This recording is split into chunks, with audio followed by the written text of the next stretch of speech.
I want to say thank you very much, everybody. Come here.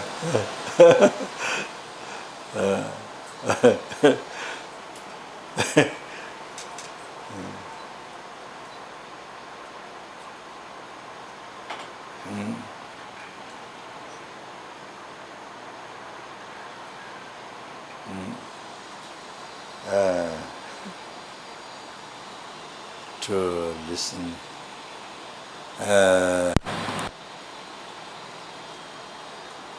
My chattering.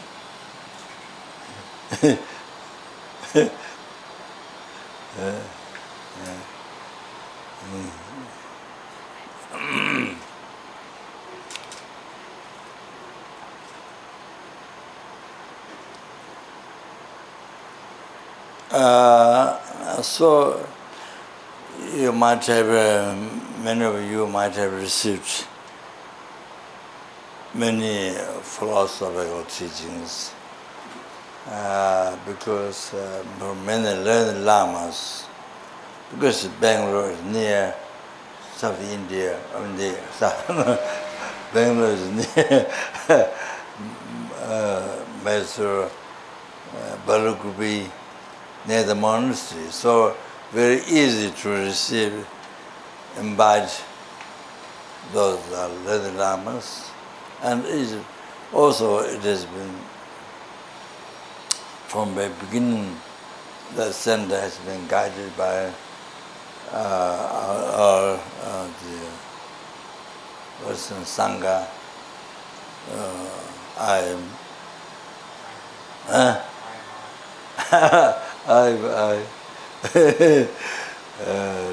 Chinga Batin. So for so many years, Chinga Batin, which is very good.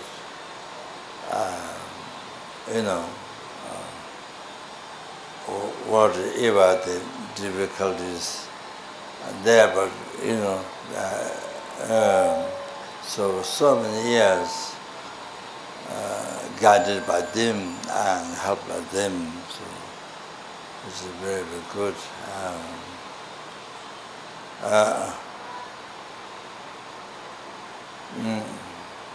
So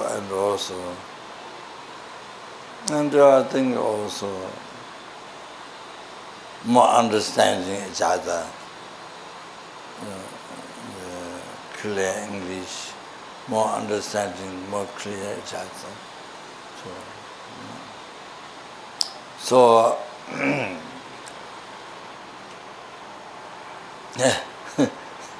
so I thought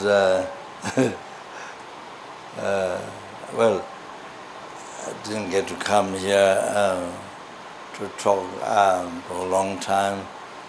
Well, at past it happened short time, and so I thought to speak a little bit about practice, some basic practice.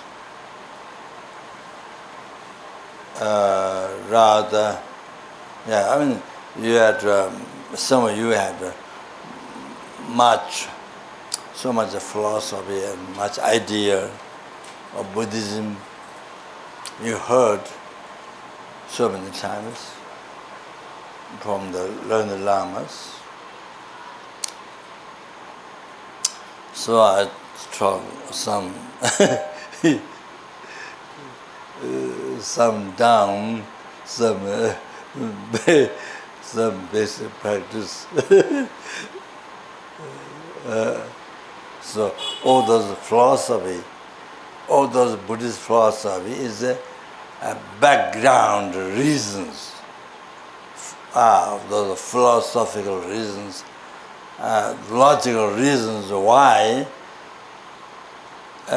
need to learn Buddha's teachings. That was taught in India. And the Pandits, there were 300 Pandits in Nalanda.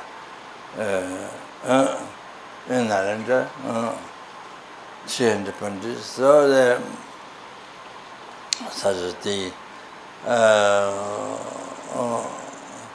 17 bandits, or there's 6 ornaments, 2 supreme disciples, Nagarjuna, Asanga, so forth, those 6 ornaments, 2 supreme disciples.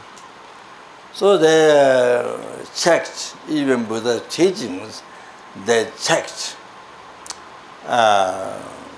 like we check before we buy materials in the shop. Before we buy, we check their qualities.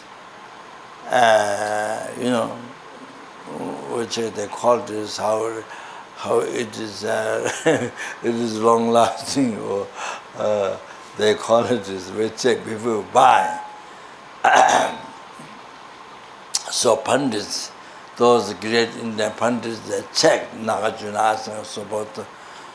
When those Pandits, his ornament, the true servant disciples, they checked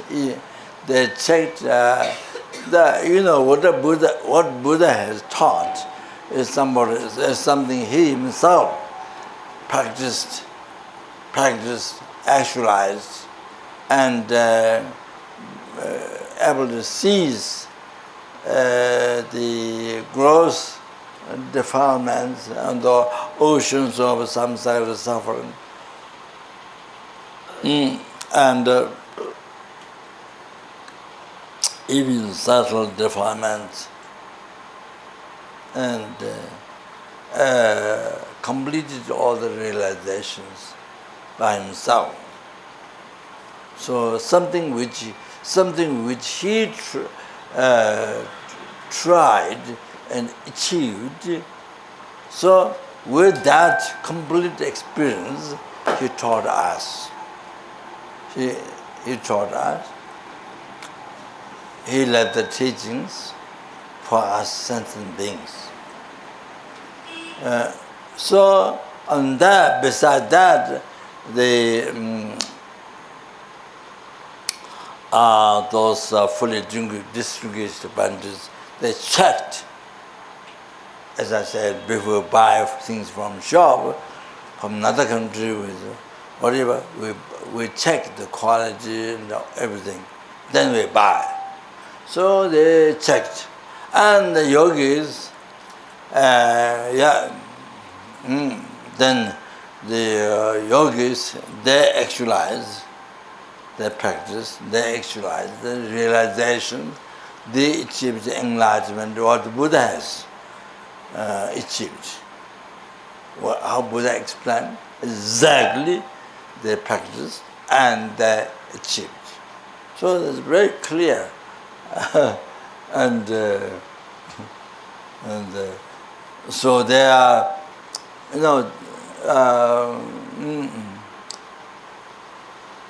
so there's a life story of the yogis and pandits, how they practice Dharma. They all experience, and explains how they achieve realizations, how they achieve the enlightenment. Not just the Buddha, no, there are numberless others. So that's the proof of the Buddha Dharma. That's the proof of the Buddha Dharma. There's numberless beings who correctly practice as the Buddha has taught. Numberless beings, they achieved enlightenment already from many countries, from India, from Nepal, Tibet, China, from many countries. That's the big proof. And even there are caves, caves in Tibet, India, Nepal, the caves of different yogis. You can see where they achieve realizations. Even nowadays, the caves which haven't lost the story, people go for pilgrimage in those caves. So, Tibet, Nepal, and the countries. So that's proof. That's proof. And besides that, even nowadays, there are meditators who are actualizing path. Sutta and Tantra, the lam-rim, Guru devotion, foundation, and the renunciation, bodhicitta, emptiness, and on top of that, Tantra, generation, completion. They have been meditators, Dharmasala, for many years, and they, those who actualized, many mentors already. One of my guru who have been living in Dalhousie in Dharamsala, he didn't have a famous title, Haramba Geshe or this and that. Started philosophy, didn't have that. In Tibet, Dobdob is translated. It was translated in the earlier books, monk police, or monk police. He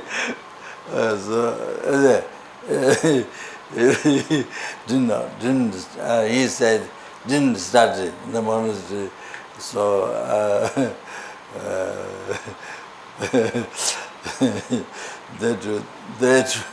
they do their own things.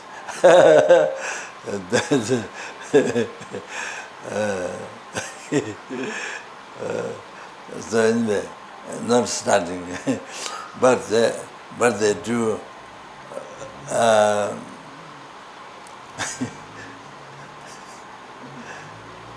They're offering service tea in the monasteries, things like that. So they do jumping. They do competition, jumping, carrying heavy rocks or some. There are certain things, and general doctors, and then they're fighting, and maybe also. So they don't study in the monastery. So he was something. He said, he explained us something like that. Then so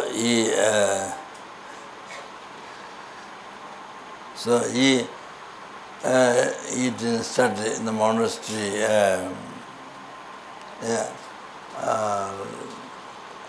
So he's explained sort of like top. And he was one day he was holding. He had a head full of snot, spit snot, and he was carrying the hand, and he was waiting at the gate. Anybody come out to hit on the head. Somebody comes, then he throw snot full of the hand on the head. So. So waiting, then somebody came, not so much the hair, old monk. Then he had on the head. So then he wondered, who was this monk? He didn't wipe off immediately. He went off. He walked, continuously walked for some time. Then slowly, is with his Zen, then he wiped off. So then you look at the face, there was his gurus. That was his guru's guru. That was his guru's guru. His guru is my guru also, Geshe Rinpoche, Geshe Rinpoche, great teacher, scholar and great meditator. Actualized the lam-rim foundation, the three principal aspects of enlightenment, and the true stage,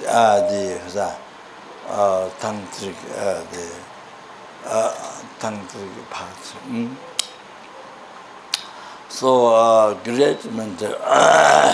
So that monk was again Chamba. The last part I remember Chamba. Beginning name is Chamba. Chamba. So Geshe Rabdan's guru. A great.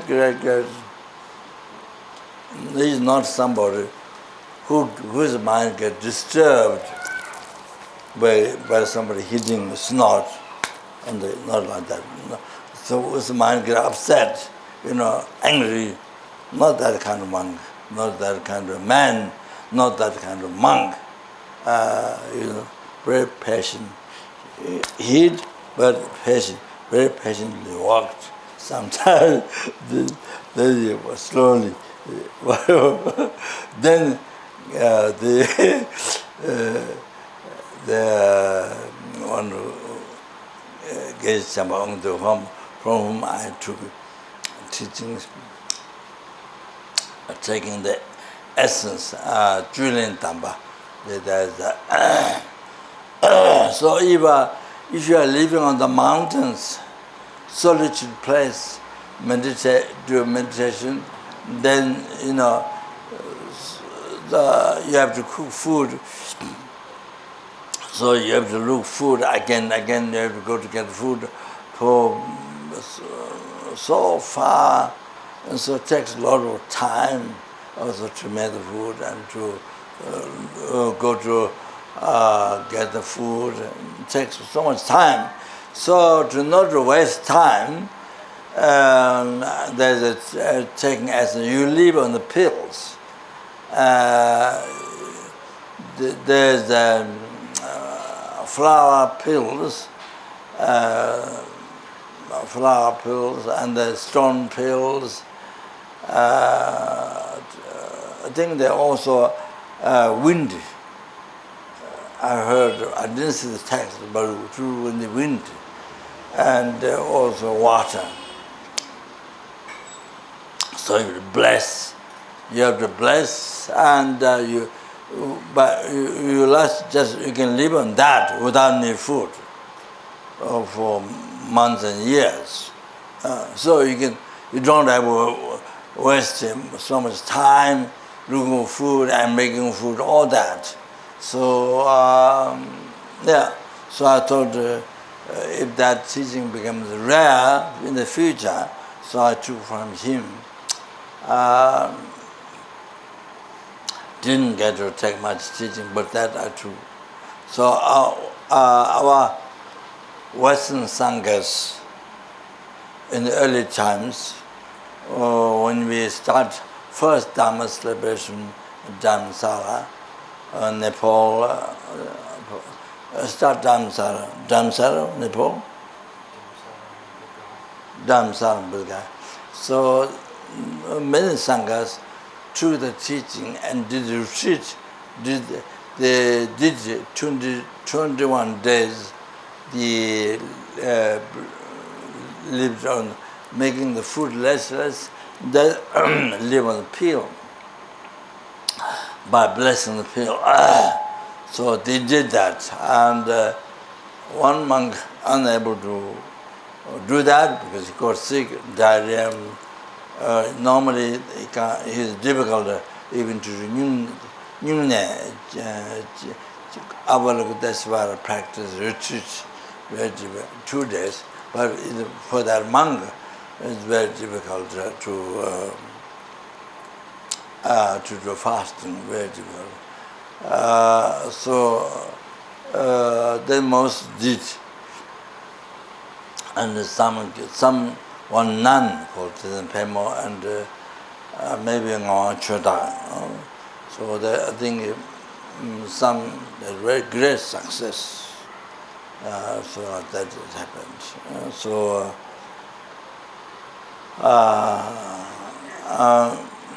But I just through the teachings, but I haven't done the retreat yet. So that one, yeah.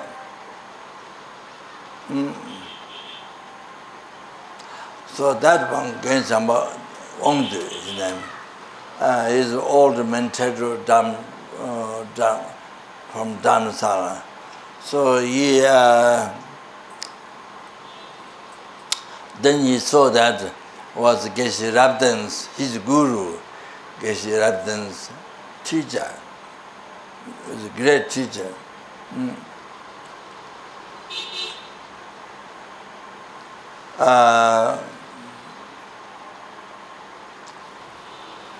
So one day, in debating in the monastery, debating place, Choe, so there was one old monk, and then he found a stick, and then there is no reason why beat the old monk. There is no reason. There is no reason why he harmed before. There is no, something he did wrong before. There wasn't just there was some old monk. Then he found stick. He beat the old monk's 2 knees. Long time. So what happened? Happened? Dharamsala, after a long time, he lived in many different places, caves and, Dalhousie and Dharamsala, next to his own as Ling Rinpoche, his own Lama's elder Tutu, lived. Backside, there's the Geshe Rabdan's house, his guru, our guru, also Lama is his guru as well. So Geshe Rabdan, he was staying at Geshe Rabdan's house, a later part. So he said he had, I think, a few months. He has a lot of, he said, a lot of pain, both his knees. Only the reason what he remembers is when he was in the monastery, Tibet, that day on the debating the philosophy, debating the monks at that place, he found the stick, then he beat that old monk's knee for quite some time, without any reason. So he remembered that so much when he had pain to his both knees at Dharamsala, long time.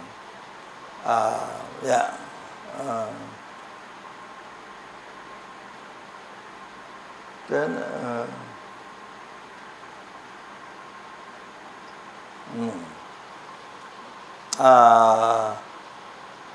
I think maybe his Holiness asked him to go to Ludhiana hospital. I think big hospital. Maybe to operate, or I'm not sure.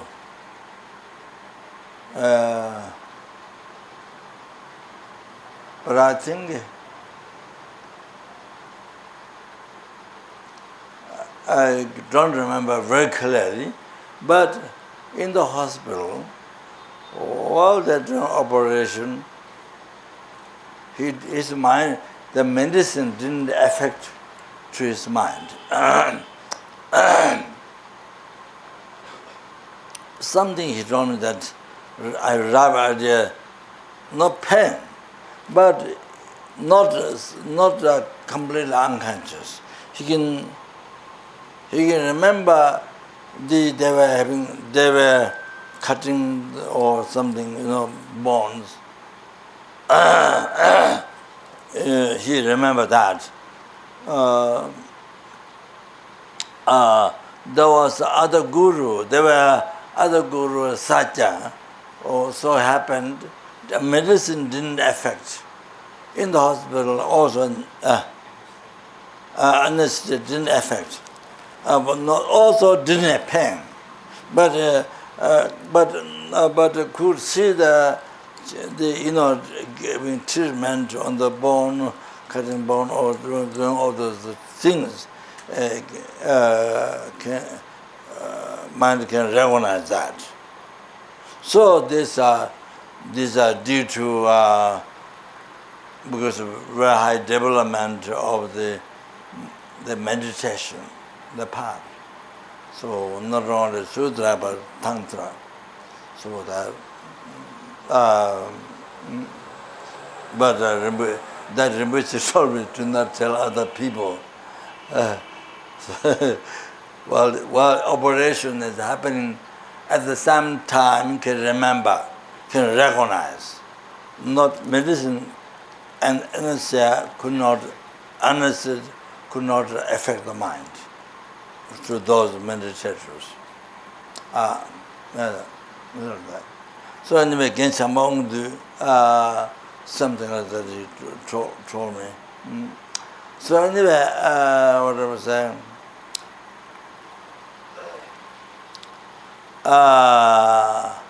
so he lived in Dalhousie, near Dharamsala, and there great Lama from Tibet, who after finishing studied philosophy in the, I think from Devung Monastery, and then Haramba Geshe, then went after the examination, with many learned, top learned monks and so many learned, generally learned monks, so many thousands. So then went meditate on the mountain, and so there Lhasa. Near Lhasa there's a huge mountain, I forgot the name, Lundruzong, I think maybe Lundruzong, huge mountain. You see the top normally clouded, often clouded. So after finishing Geshe, finishing the examination, giving answer, all that, then he carried the cushion, not Rakso, it's called cushion. I don't think it's bamboo, but some wood around, then you put, so there, here Choe and, lam-rim text, teachings, essence of Buddha Dharma, the lam-rim, the gradual path to enlightenment. Text, then maybe ropes, maybe not much, just one. So carry that, and looking for cave. It's a high mountain. Looking for cave. Then there was a stone falling down from the mountain, small stone. Then you follow the stone falling down. He followed that, and then there was cave. Then this cave, there was skeleton. There was a skeleton meditation in this cave. So he sat down. You offered the mandala. He sat down over the mandala. After that, the skeleton collapsed. Then he decided that to be the cave. Then his disciples came slowly, not very close, some distance, and they stayed in different caves, different places. Those all, finished studying in the monastery and that. So then he guided meditation for them. So he escaped from Tibet. Then Dalhousie, he lived Dalhousie. He guided some monks to meditate on lam-rim, gradual path to enlightenment and tantra. So Geshe Wangdu was one of them. Still there's some old monk from that time in Dalhousie. I'm sure many passed away. So Geshe Wangdu, there he actualized karma abiding, tranquil abiding, shine there, he completely achieved. So he would say to, afterwards, before we were very good friends, and afterwards I took teachings from him. So he said, when he comes to me, he says like this, oh, until you achieve shine, what you call meditation is not meditation. Until you achieve shine, they come abiding meditation. So that's what he discovered. The real meditation. So his experience. So then he moved Dharamsala, down below His Holiness Ling Rinpoche, older tutor of His Holiness, elder tutor. So down below the Ling Dharamsala, the Tushita Dharamsala, our retreat center. Then next to the Ling Rinpoche place, His own Dalai Lama's elder tutor. Then down below, then you go a little bit down, there's a huge rock. There's one rock. And then the earth inside dig, then become cave. Then he lived there 7 years. So that he didn't say, but our teacher, Geshe Rinpoche, told me that he realized emptiness, Mahamudra, emptiness there, the Sutra Mahamudra, there. So sometimes with meditation, it was full of rain, much rain came, filled with water. There was a stone steps, but full of water, in the cave.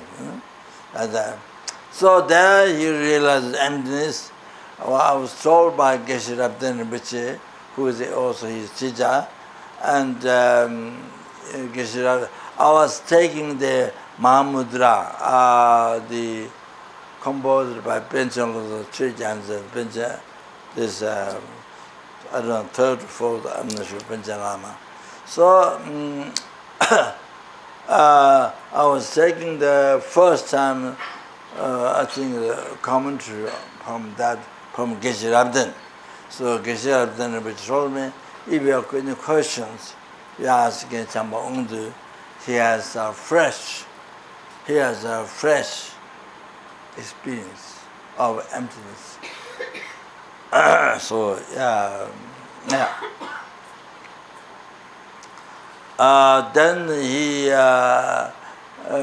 then he was for another 15 years or something higher, surface of the mountain hill behind Tushita, surface of the mountain. There was another rich house. He lived there for a long time, and there he actualized bodhicitta, precious thought of enlightenment. So then, when we go to Dharamsala, the most interesting, of course, before I do teachings, is the best friend, and so Lama Yeshe and myself, we hear most interesting things.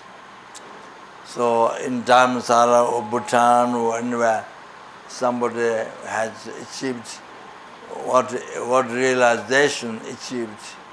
You hear the informations. What realization achieved such a monk at Dharamsala. He hears from his own Dalai Lama. He can go to see his own without through the office, without going through the office. without need to ask. Because I think maybe he has clairvoyance through shamatha, so he can go anytime, and sometimes he's busy, or one time he was busy cutting a tree with a sword. So he's going to show hands, pimple, blisters, cutting the wood with a sword. So well, he didn't have to go through the office. So he can go straight so to meet his owners. So all those informations he hear from his owners. Like that. So then we come to know from him. Like that. And then some of the monks they offer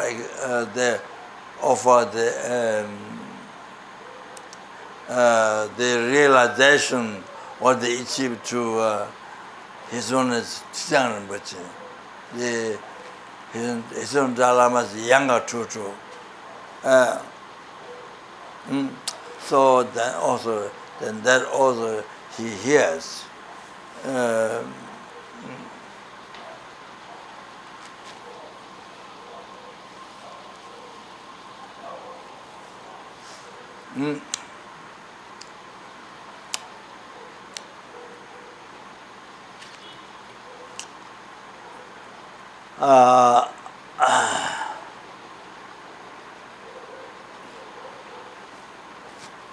He told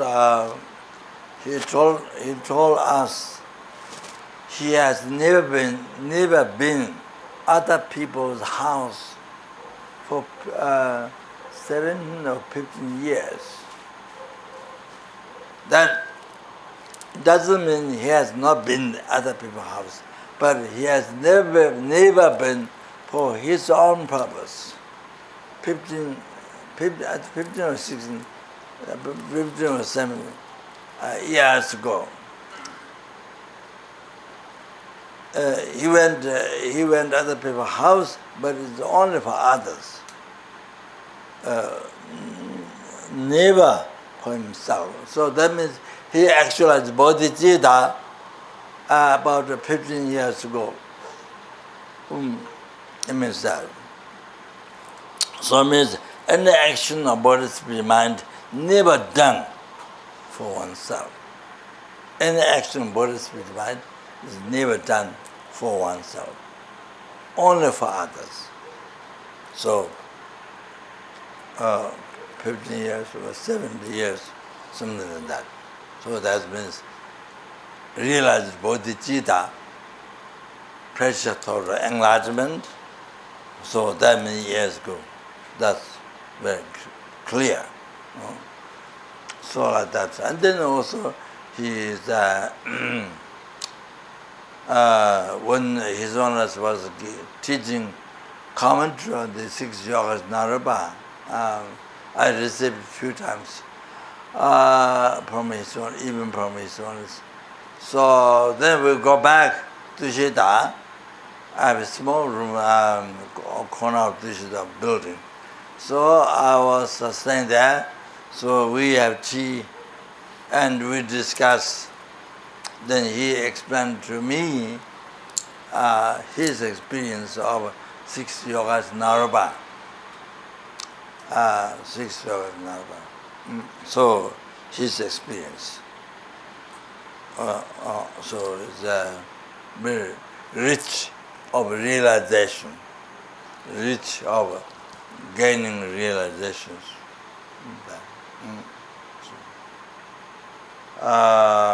Yeah, very personal.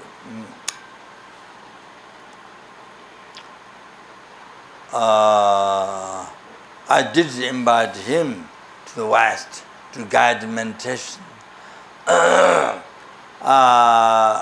Those who are serious to meditate, to actualize lam-rim, to guide meditation for them, he did accept. He was happy, but didn't happen quickly. So we didn't have enough merit to come to the West to guide meditation. So in the early morning he passed away. The day of his illness, long life puja, he passed away. The year before, a long life puja in the morning, his illness long life puja in the morning. His friend monk, who is expert in philosophy, who actualized Shine Kamabhadring, he passed away. So that time, that meeting, and his students asked, "Oh, Geshe Wangdu, what you are going to do next time?" His students asked him that. So in the next year, that year, his friend, who had success of actualizing Shine, the Kamabhadring, he passed away. And then the following year, long life puja in the morning, then he gets among the passed away. So like that. It's like taking the taking the obstacles. It's only to live long time, to live long, then the kind of obstacle taking, sort of like that.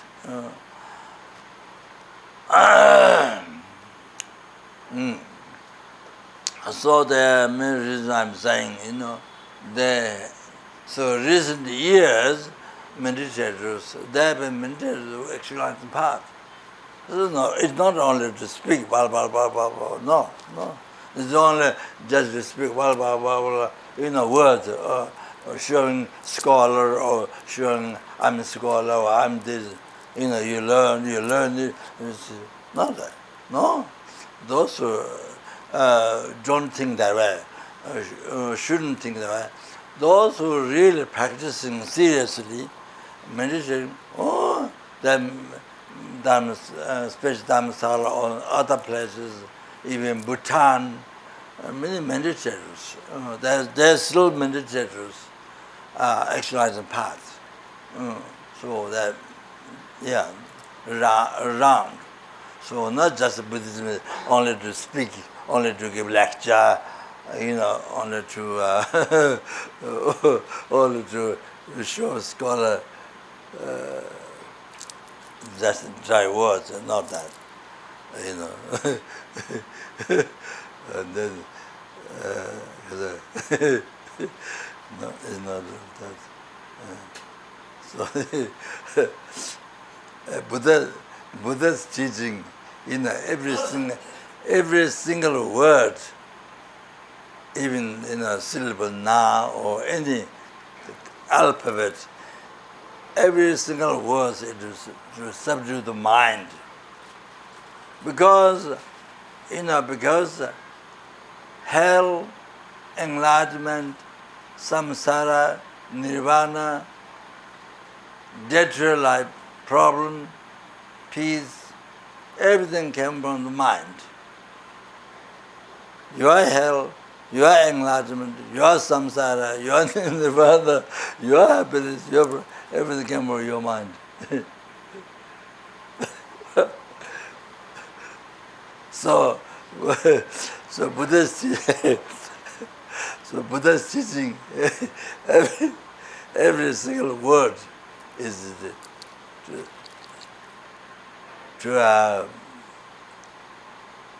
to subdue the mind, which brings suffering, which causes suffering, oceans of samsara suffering, to subdue that, which brings the problems dead to their life. Subdue their mind. And to subdue their mind and transform into positive mind, peaceful, healthy mind.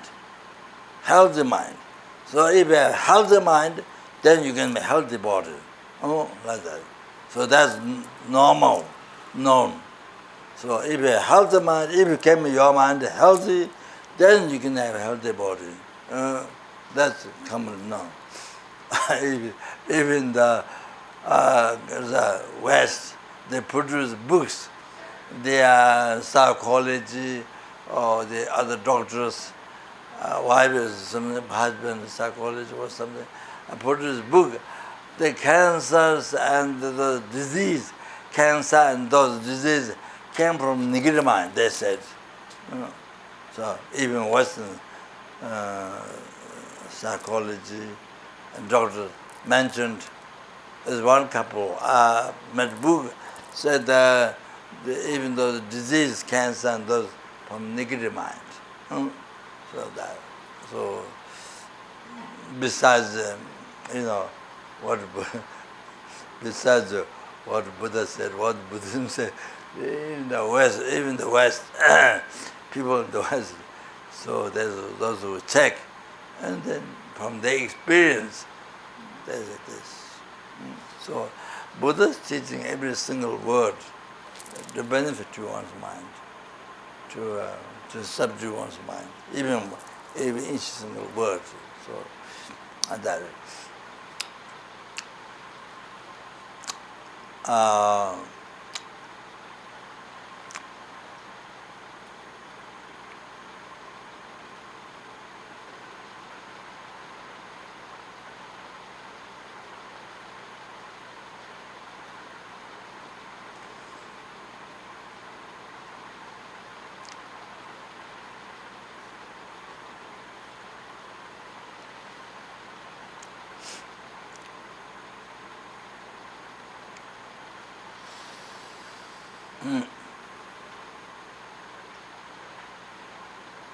So, so there's proof, and the proof. Still, meditators happening, actualizing path, even nowadays. Those who are correctly practicing, who know the teaching correctly, and who has been practicing correctly, they've been actualizing.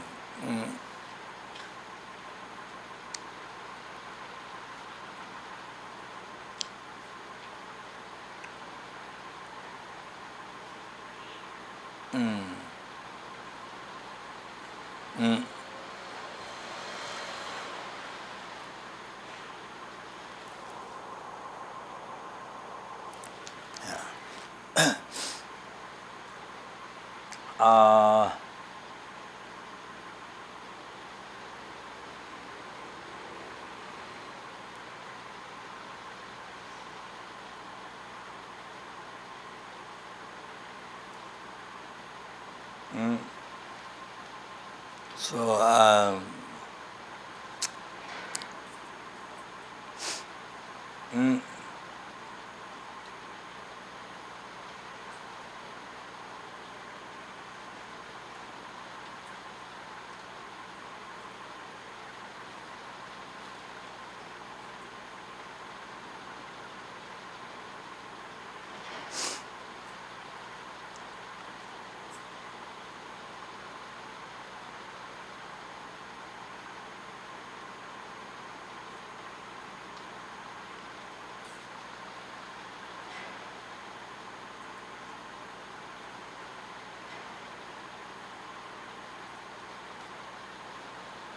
so Dharma in Tibetan language, Choe, Choe, Dharma.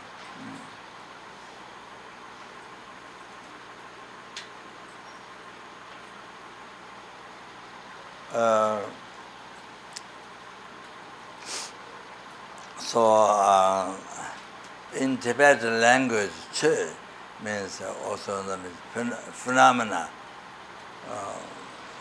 object of knowledge, phenomena.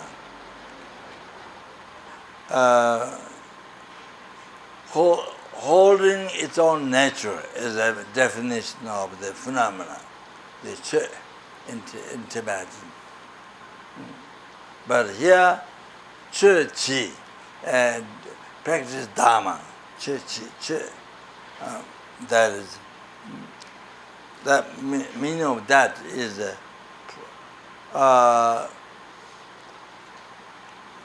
one of my teacher, Geshe Wangdu Rinpoche, he was a well-known teacher in Tibet. The Sera Gaden Debung, the Lama Zopa tradition, the large monasteries. Of course, there's Dashrimbo, Benjamin Rinpoche monastery, and Amdo, that many big monasteries. But Lama Zopa tradition that everyone regard large monastery, that is Sera Gaden Debung. So, well-known teacher in Tibet. And Geshe Wangdu Rinpoche has been professor at medicine university in America for last 20 years or something. Now retired many years ago. He has many students, professors. Many students who are professors studied from him Buddhist philosophy from the university. So the professors, the students gathered, request teaching, and Geshe gave courses few times. So most of them I attended in America, Deer Park, Geshe Wangdu Center. Now Geshe doesn't give courses now, very, very old aspects. So Geshe explained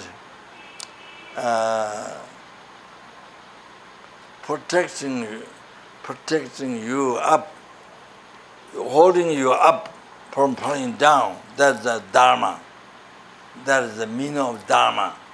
Holding up you, falling down the lower realm, narak, hungry ghost, animal, reincarnating in the lower realm. So, holding up your Dharma, holding up you from falling down lower realm, that's the Geshe, according to Geshe, so protecting you, holding you, is holding you up. Oh, that's a Dharma. Dharma. So, but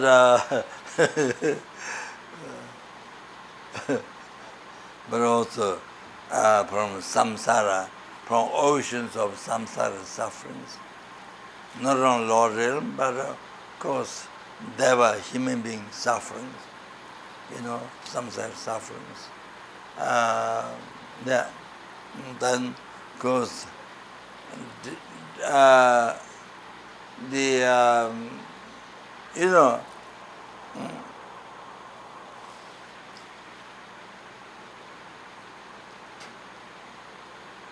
there's a big thing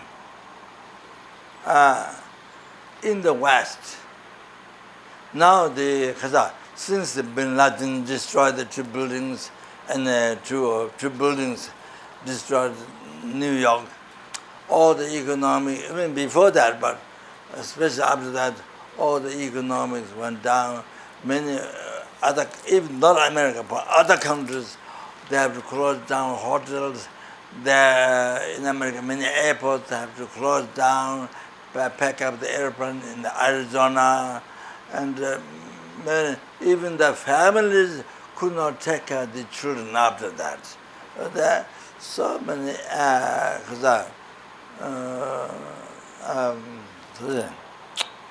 so many problems, so many recessions, so many problems happen in other countries, not all America.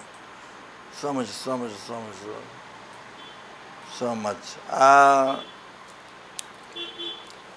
However, that having destroyed the two big business building, not only that, even I think before the things, recession or economic problems starting. So many countries getting so much problem. so many thousand people, no jobs.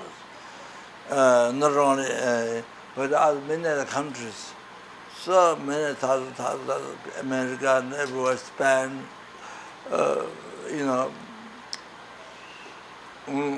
tens of thousands, many no jobs.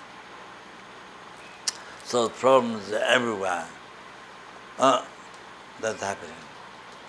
So however,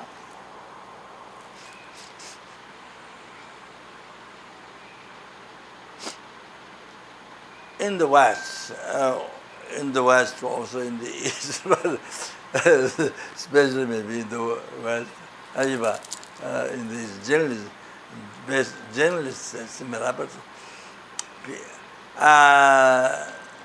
people who don't know Dharma, holy Dharma, not holy Dharma, holy Dharma, who don't practice. They look the happiness from outside, through material, through material, from outside. They look happiness from outside.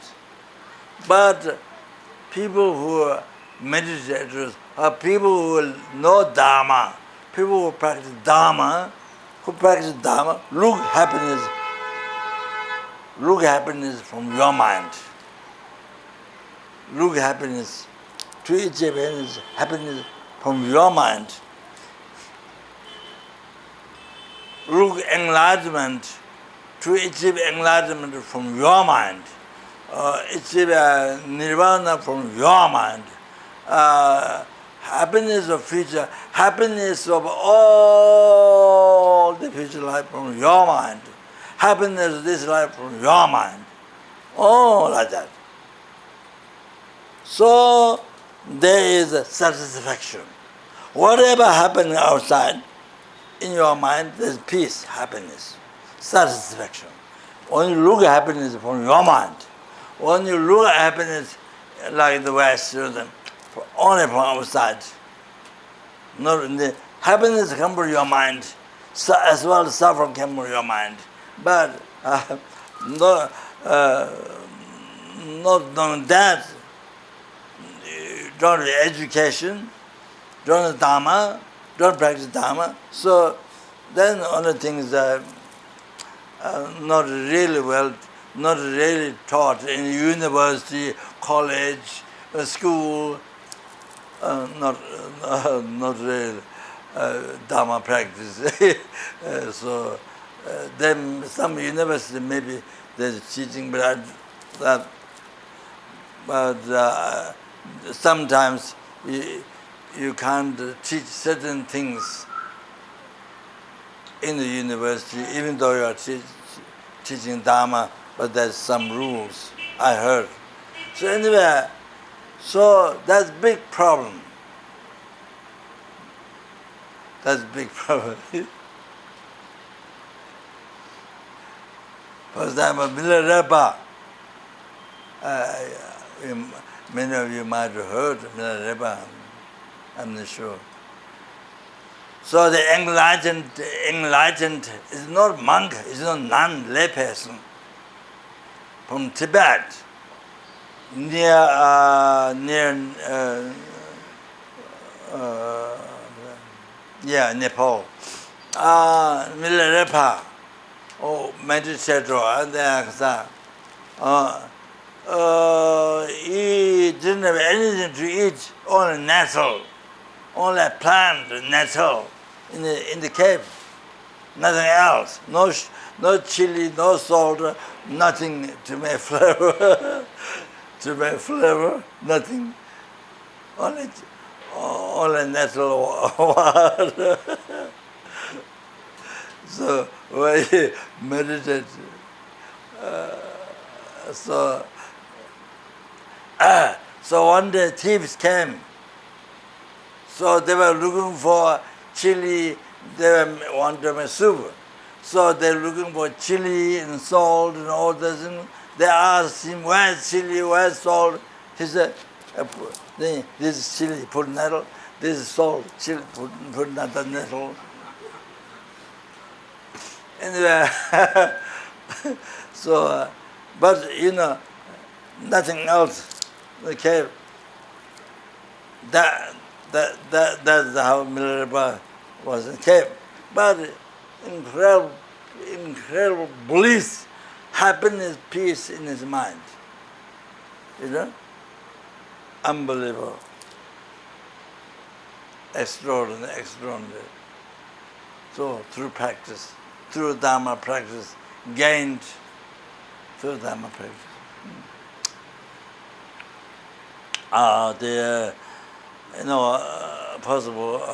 Possible practicing Dharma,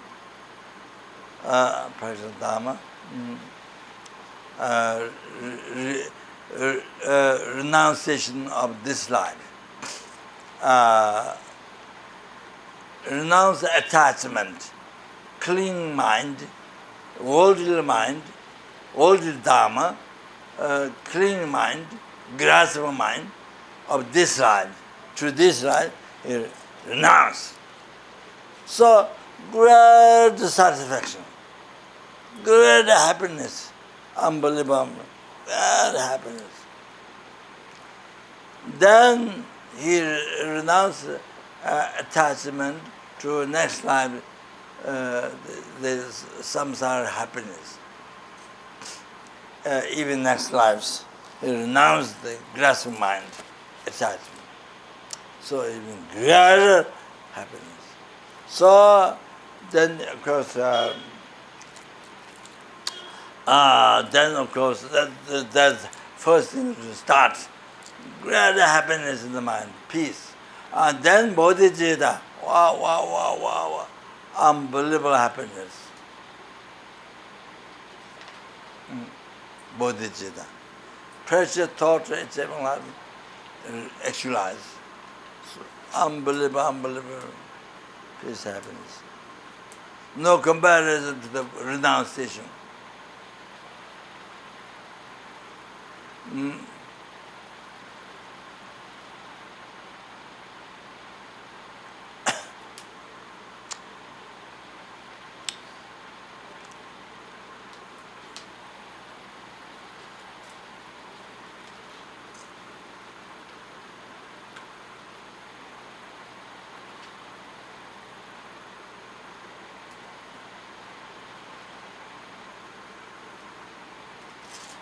So for the example, for the bodhisattvas, like this.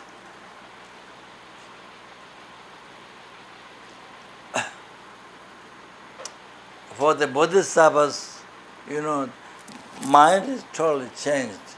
So for the bodhisattva,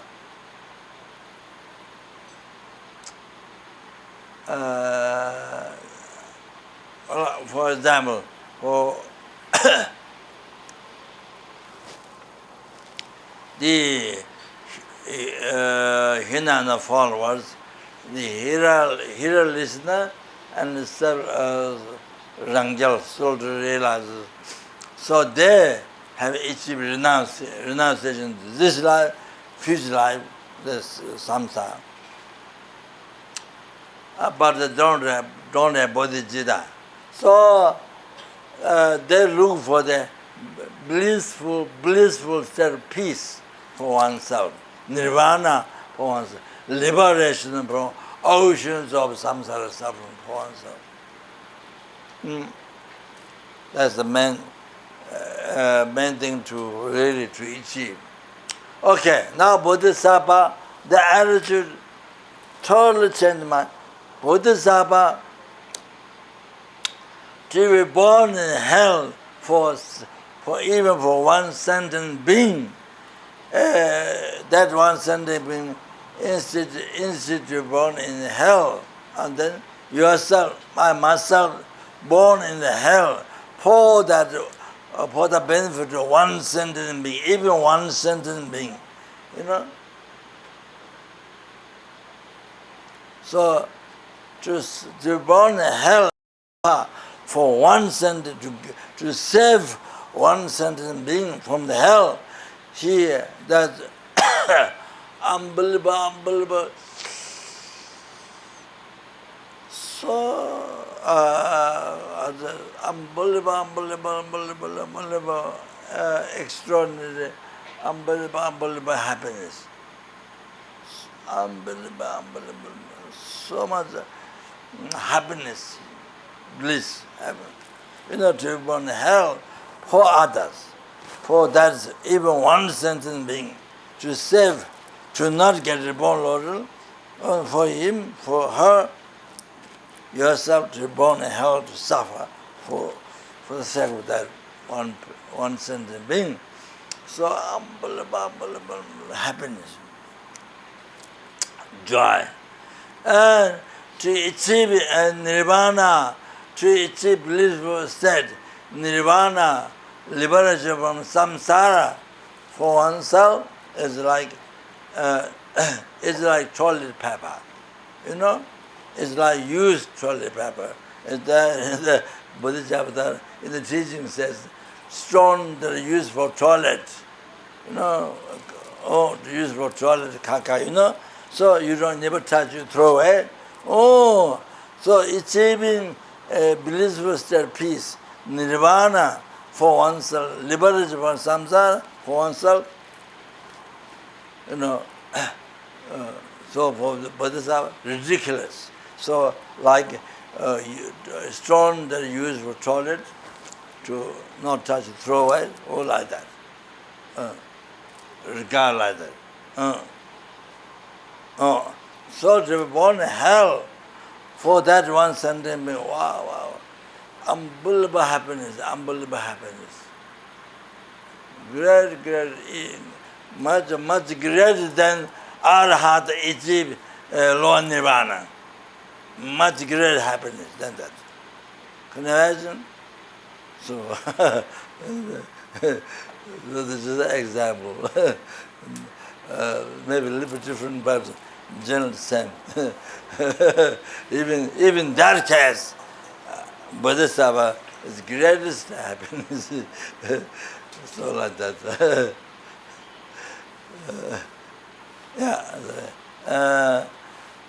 Then the realization, the realization emptiness.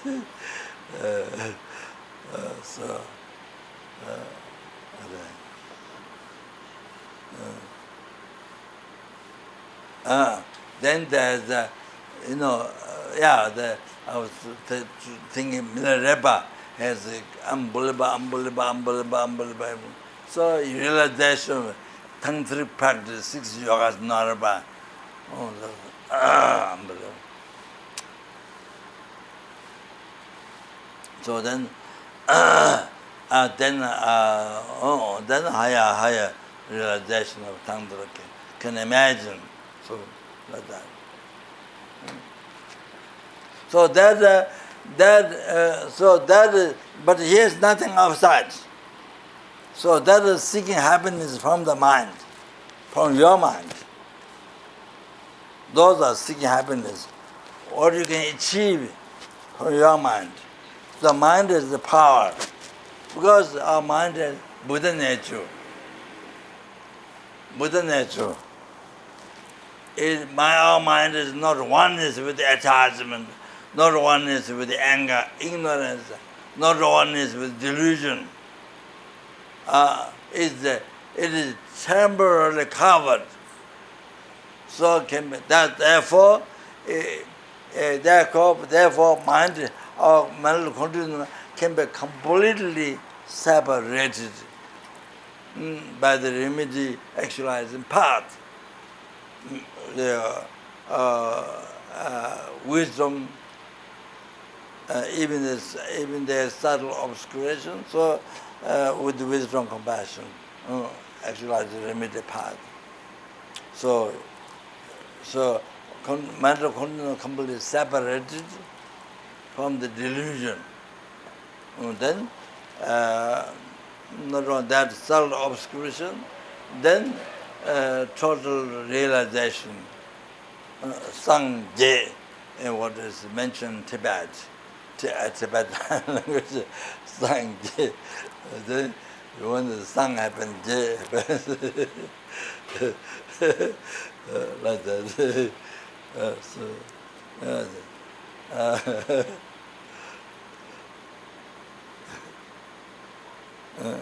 So anyway,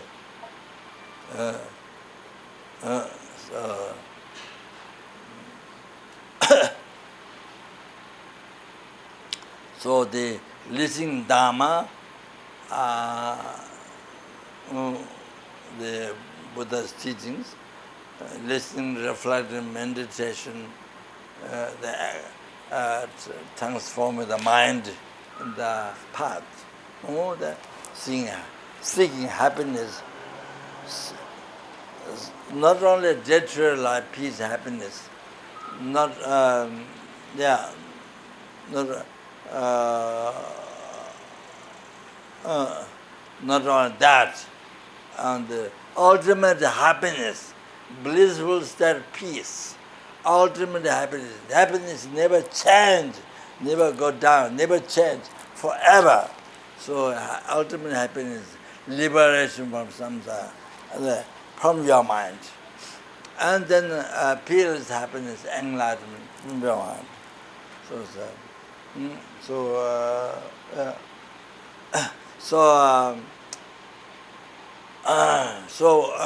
what I'm saying,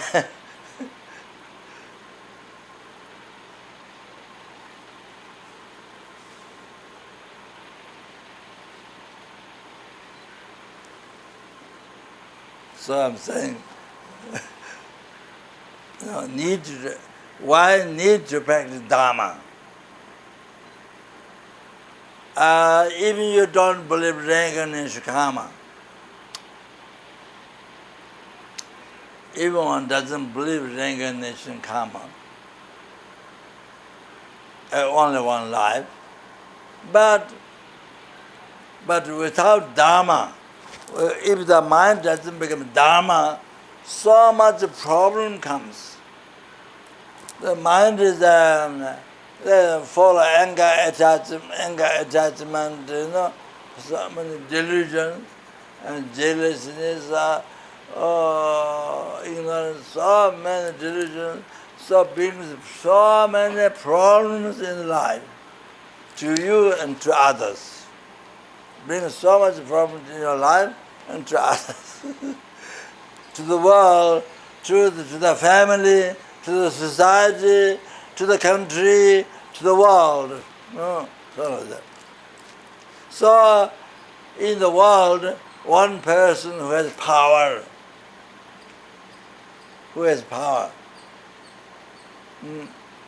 one person who has power, and then did not practice patience, looking happiness from your mind, peace, then you look at happiness from outside, then you kill millions of people, children burn in fire, and millions of people,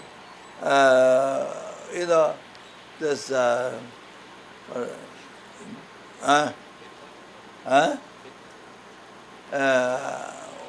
gas,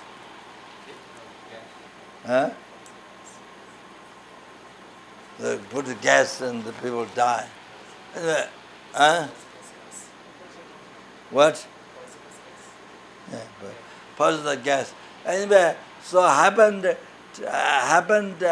one person didn't practice positive mind and maybe just patience. Looking at happiness from your mind, didn't do that. Looking at happiness from outside, they kill, then think outside the enemy. They kill many people, millions and millions and millions of people. So that happened. Even though killed many people, at the end you kill yourself. Like that. So it didn't help to get happiness, easy happiness, bigger, bigger, bigger. No, it didn't happen. Worse, worse, worse. More people killed in the world, less worse. That's what happened.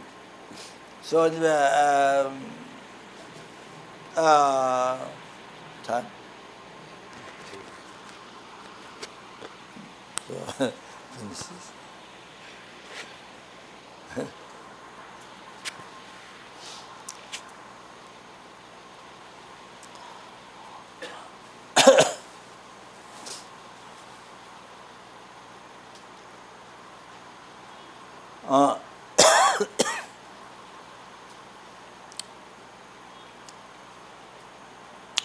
So, so example such as person who has power and can with the anger, with anger, that how many people killed, even just killing, besides other problem. So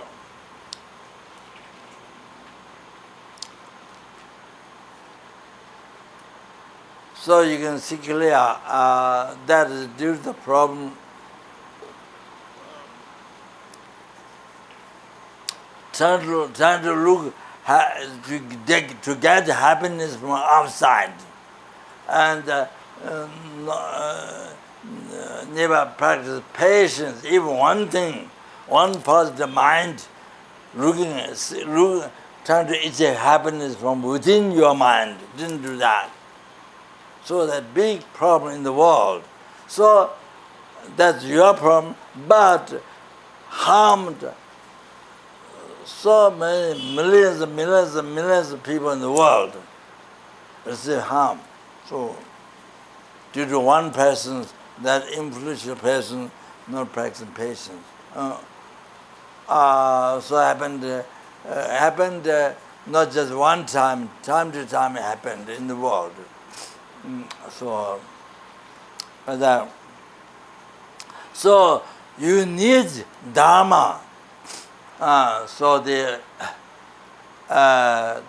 compassion, the patience, those positive mind, support.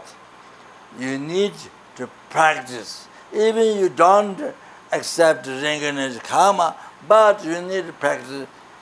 If you want the happiness, you don't want the suffering, then you need Dharma.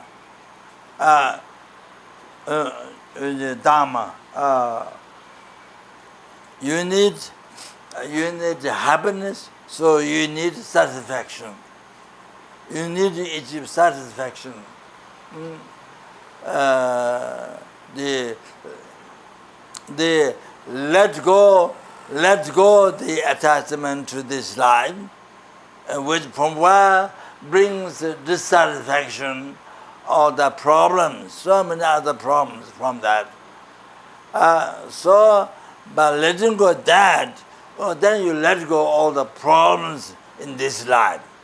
Then satisfaction comes, then the great peace, happiness comes in the life.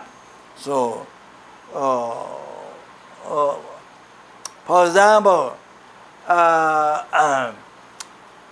who don't accept reincarnation karma, but want to have the relationship last long time in the family. Okay, for that reason you need to practice patience. If you follow anger all the time, the relationship doesn't last.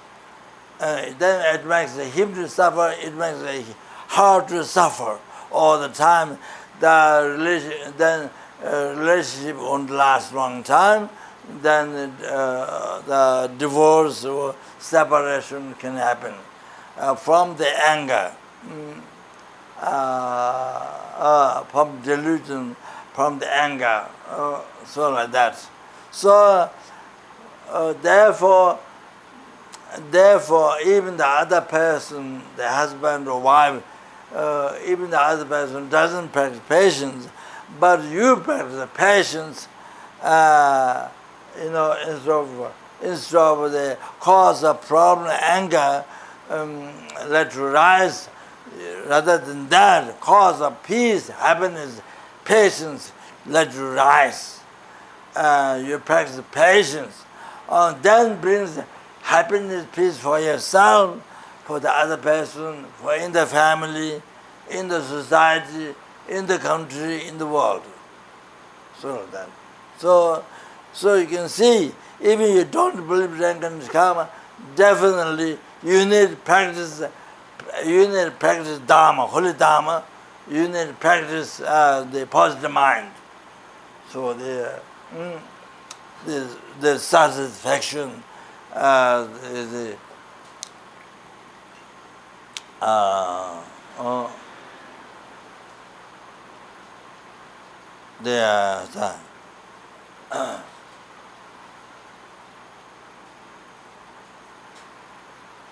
thought of protection,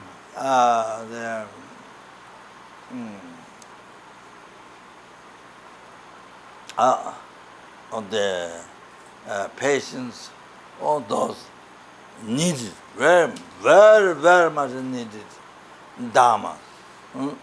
Very, very much needed. So,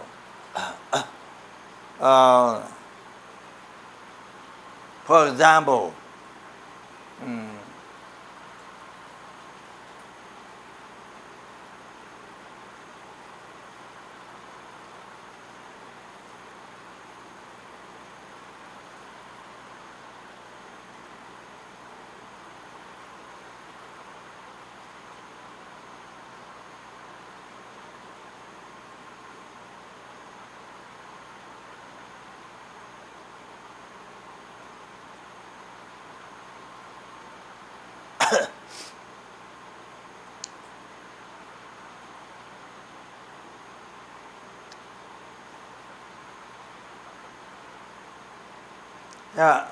for example, satisfaction. Opposite desire, attachment. So other than that dharma, the satisfaction. So when you do that, when you generate that, when you transform the mind from attachment, dissatisfaction mind, into satisfaction, then you are able to bring happiness in your peace in your life. So, for example, relationship problems, either the husband or wife run away or give up you and follow somebody else. For example, that. And then you, so by thinking, oh, I was with her or with him for that much time, so it's very good, him or her, to able to find somebody else for her or his happiness. Find somebody else and enjoy the life. So that's very good. You rejoice that person, and you think, oh, I was with her here, him that much time. So that much time. So. Then now he or her find somebody else and found the happiness. Oh, that's good. You rejoice. That builds up happiness in you. Rather, the dissatisfaction. Oh, I want. You renounce that person's happiness. Both people's happiness. Oh, I want. You yourself as the main person. The numberless Buddhas, Bodhisattvas, numberless helpings, numberless hungry ghosts, numberless animals, numberless human beings, numberless human beings. But I, as among all those numberless beings, you are the most important. Your happiness is most important. My happiness is most important. Numberless help, numberless hungry, numberless animals, numberless he may so to become kind of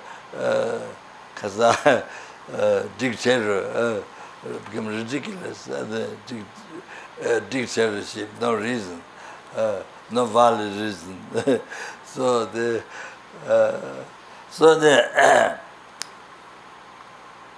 so rejoice, rejoice. This your old friend has happiness, the other person has happiness, and rejoice the happiness. Each other meet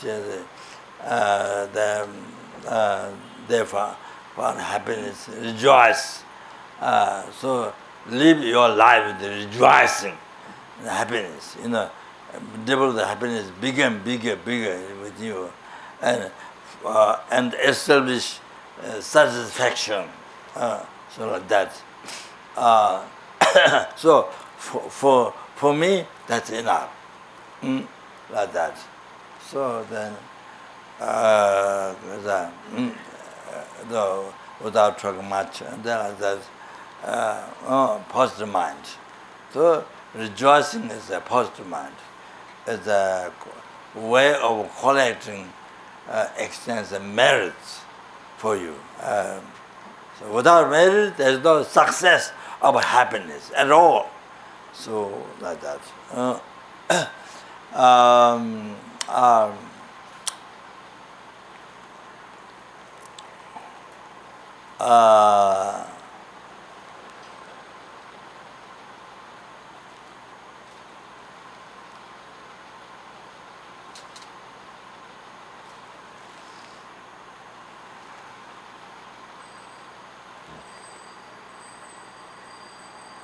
So what I was saying before, so through by practicing patience, then the relationship then lasts long time.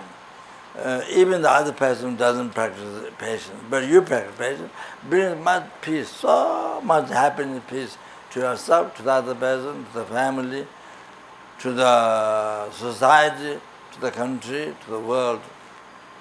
So much happiness.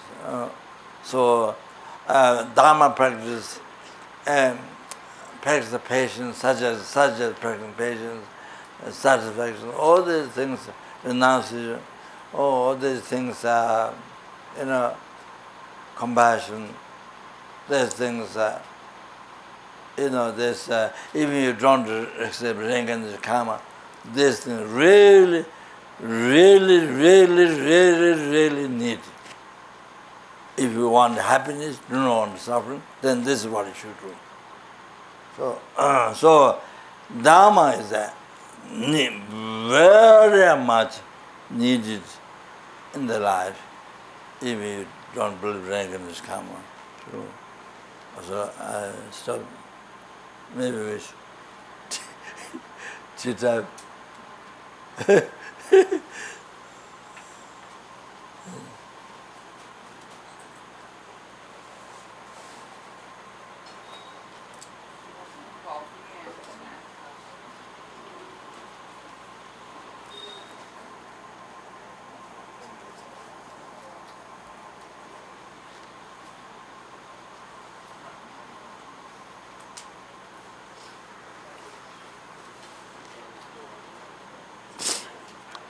Cha.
explain brief the meditation.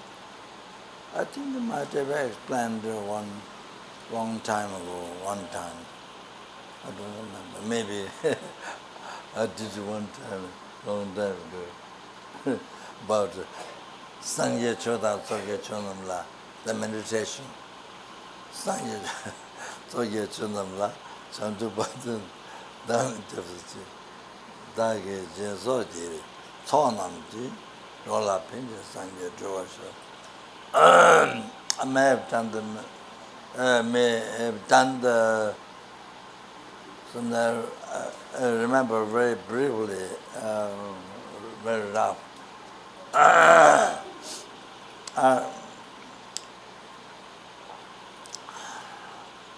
So, you know, when Eva we begin some practice, before that we begin with that, refuge bodhicitta. So it's good to know at least some brief meditation that goes with it, rather just to recite the words. So some meaning meditation, you know, to that.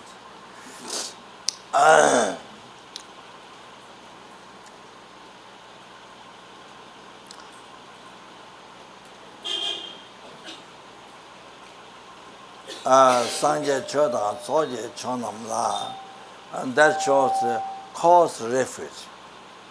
And Changje Patu, Dane Japsi Chi, Changje Patu, to the Buddha Dharma, sublime assemblies, Sangha. And that shows the cause refuge. Result refuge until the enlightenment is achieved. Until actualize Dharma, become a Sangha, actualize Dharma, the true path, the true cessation, true path, wisdom, directly perceiving emptiness. And the true cessation of the suffering achieved from that.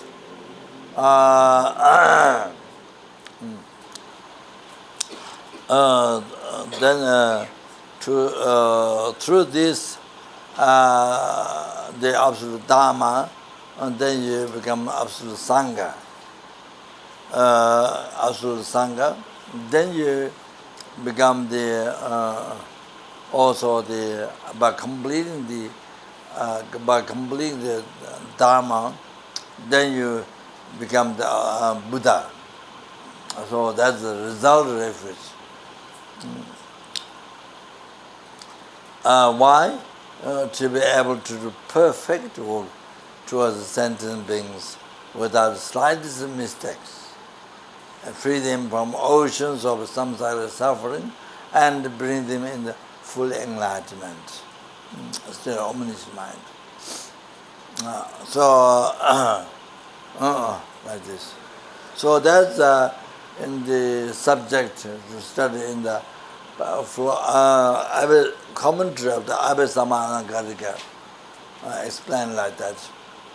Cause, refuge, and result. So the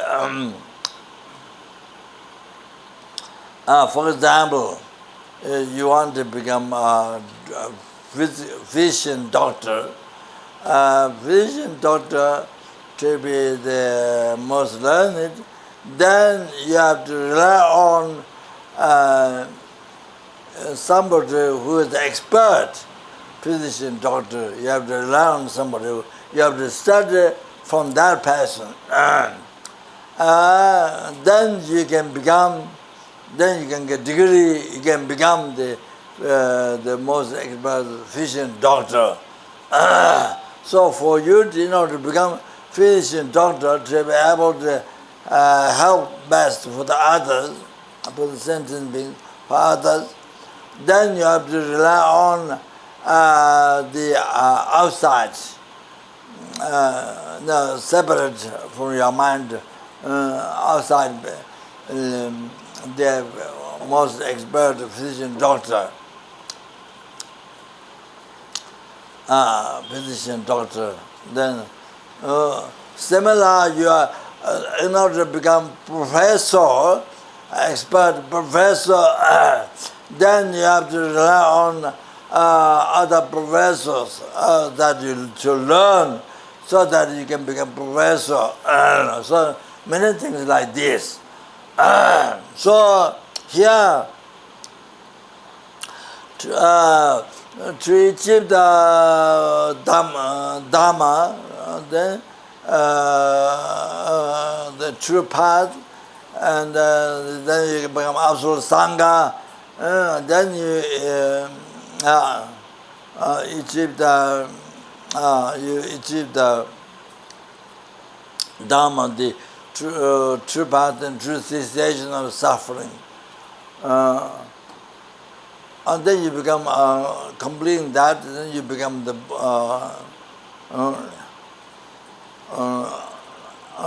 by completing that Dharma, you become the Buddha. So result, Buddha Dharma Sangha.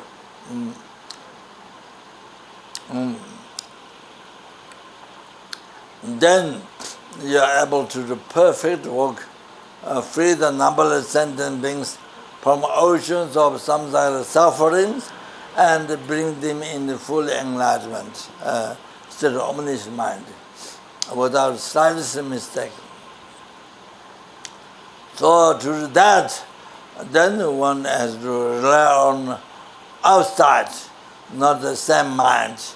It's not the same mind as mental continuum as yours, and separated Buddha Dhamma Sangha. You have to rely on that, so that the result, then you actualize Dhamma, you become Sangha, then you become Buddha. Otherwise not. So that is the cause of refuge. Rely on Buddha Dhamma Sangha was a separate mind than yours, your mental continuum. That is cause refuge.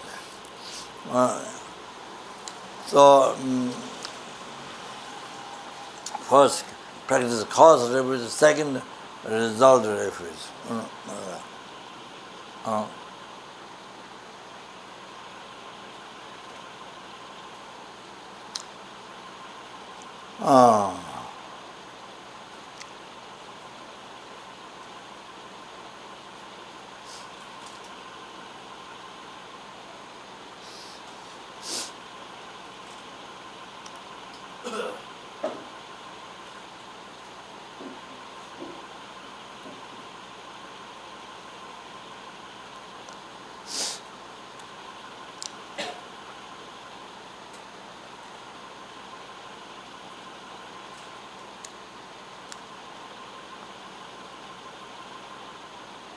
So start with the Hinayana refuge. There is a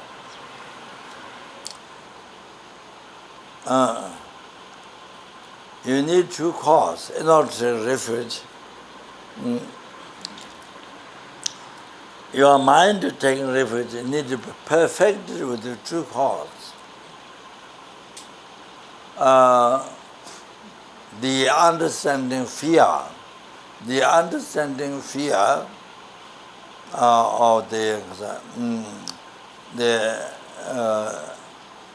general suffering of samsara, and the particular raw realm sufferings, hell, narak, hungry ghosts, animal realms. The hungry ghosts, petha in Sanskrit, the animal realms, particularly their suffering. So the major sufferings, eight major cold suffering, 8 major hot suffering, and 6 neighborhood suffering, and ordinary Nara beings, which can be anywhere. So like that.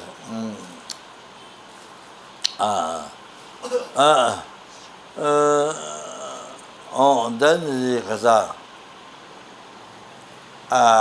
Peta beings, men suffering hunger and thirst for even the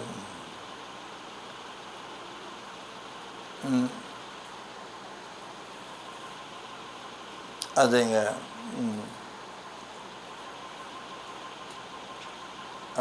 even 10 eons, I think so much you don't die immediately, you suffer with great hunger and great thirst. So could not find a drop of water for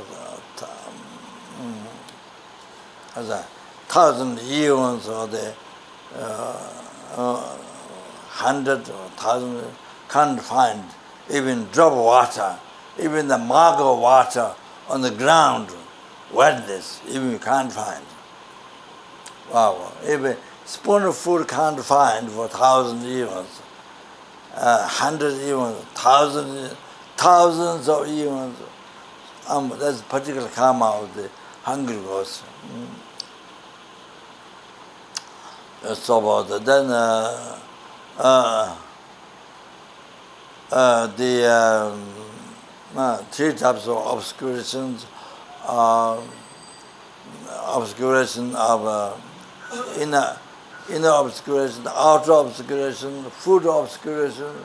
There are many obstacles to find food. And then animals bring the first thing is the extremely foolish ignorance, and then due to that eaten by another one, or the enemy is there where you are. There is the enemy all the time by karma. Due to your karma, wherever you are, there is the enemy. So the eaten by another one, extremely hot and cold, torture, and even with the human beings, there's some unbelievable torture.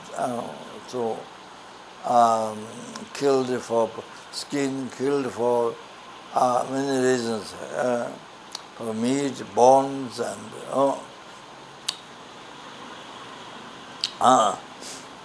unbelievable, the suffering.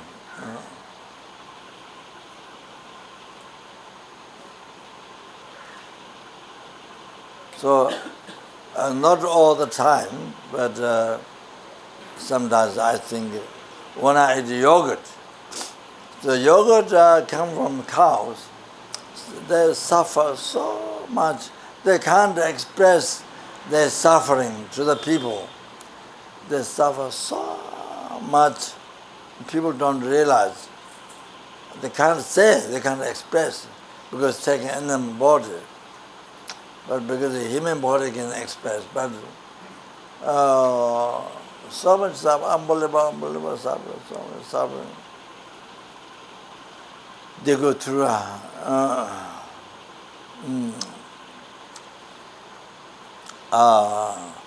hot and cold, and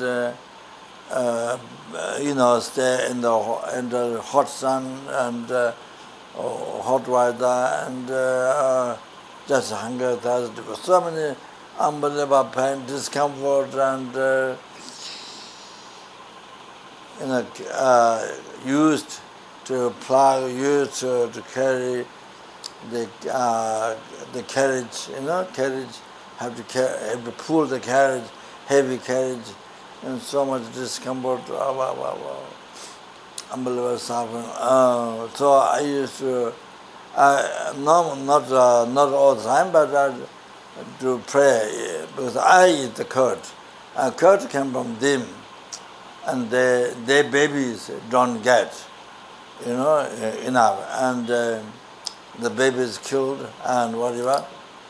And so I eat the curd with the medicine. I eat the curd. So I pray, may my life be beneficial to the sentient beings. I pray when I eat the curd. Also medicine. So may I eat the medicine. So may my life be beneficial for sentient beings. So if your life can benefit others, to the world, to others, then worthwhile to eat the medicine, worthwhile to eat the curd. That sentient being, that where the curd came from, that unbelievable suffering, torture, wow, can't express. Andrew died. Andrew can't stand up, like that. So otherwise, it's it's very selfish. It's very selfish. You are the one eating, and it came from so many sentient beings suffered for that, tortured for that. So then, finally, you eat. You eat for your, with the selfish mind, for your happiness. That's really unbearable. That's really unbearable. That's very poor, very sad, terrible poor. Not thinking of others suffering, where it came from. So at least your life to make beneficial to others, other sentient beings. Even for the animal, even for the insects, beneficial. Bring happiness to others. They release them from suffering. So as much as you can.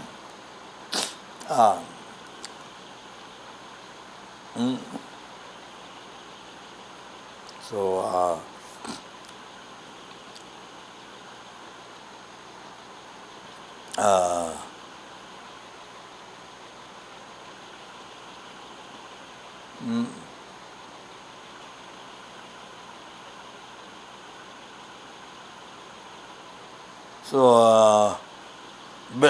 besides teaching meditation, teaching Dharma, with a few words, which I know a little bit, and then, some social service, animals, human beings, liberating animals from being killed. So the Singapore Center, our FPMT Singapore Center liberated 100 million animals. Then second 100 million, second how many million? Second 190 million animals liberated, saved life. Not only liberated,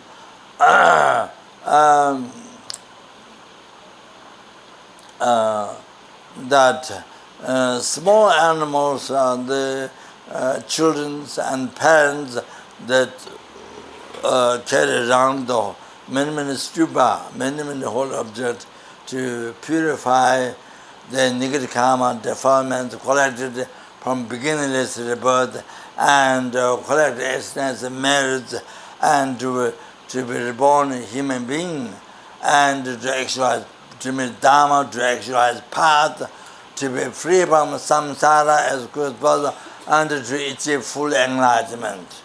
For that, then a big fish carried by truck around the center. Center has many statues, many holy objects inside. So truck carried the big fish around the center, a second one.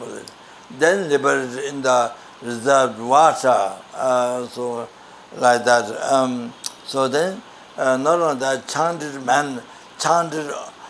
many different mantras, including Milarepa mantra, powerful mantras, and then blow over the water, and then sprinkle on the birds, or depending on the sea animals you pour, the birds sprinkle, so purify them through the blessed water.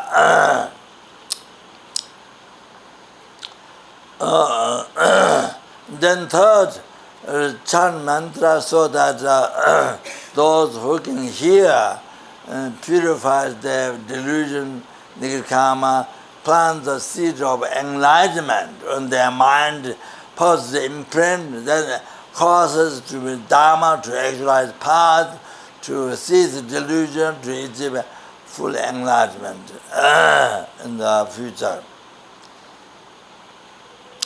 So like that. Also we liberate each month 3 times at Washington. We buy from supermarket the container.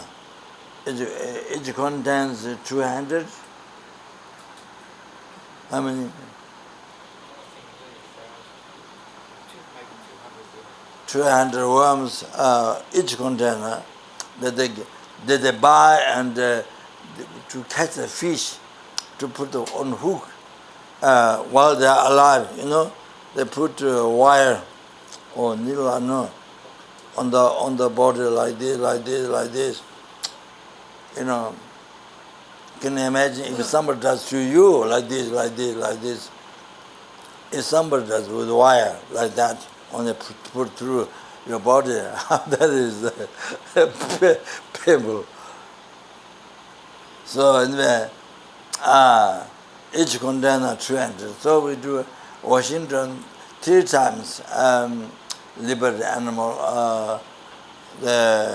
check around the holy object, relics and holy objects, and then put in the ground. Sometimes the birds, when the birds see, then they come, they dig and they take the animal. Very not easy, the karma. So across America, we do each week.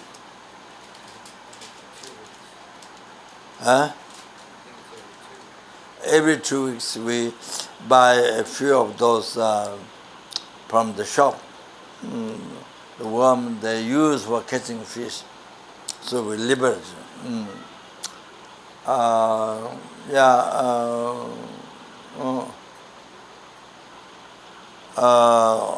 So also Nepal, when I see goats to be killed, then usually can't stand that. So by,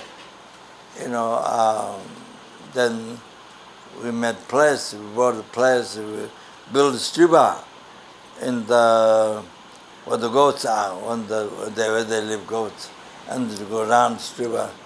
So, so whatever is possible. Then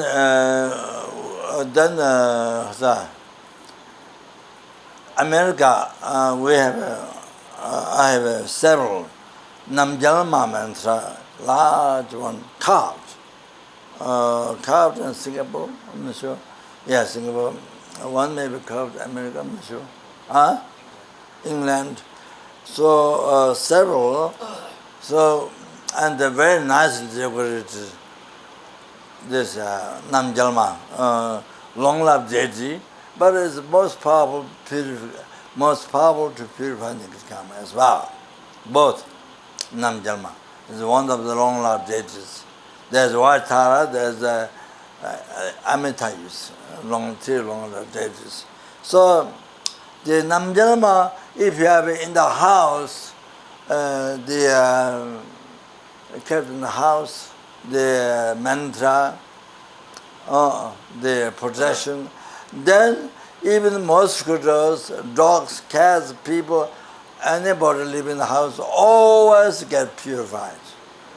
Always get purified. And the house becomes relic, holy. The shadow of the house touch butterflies or insects or human being.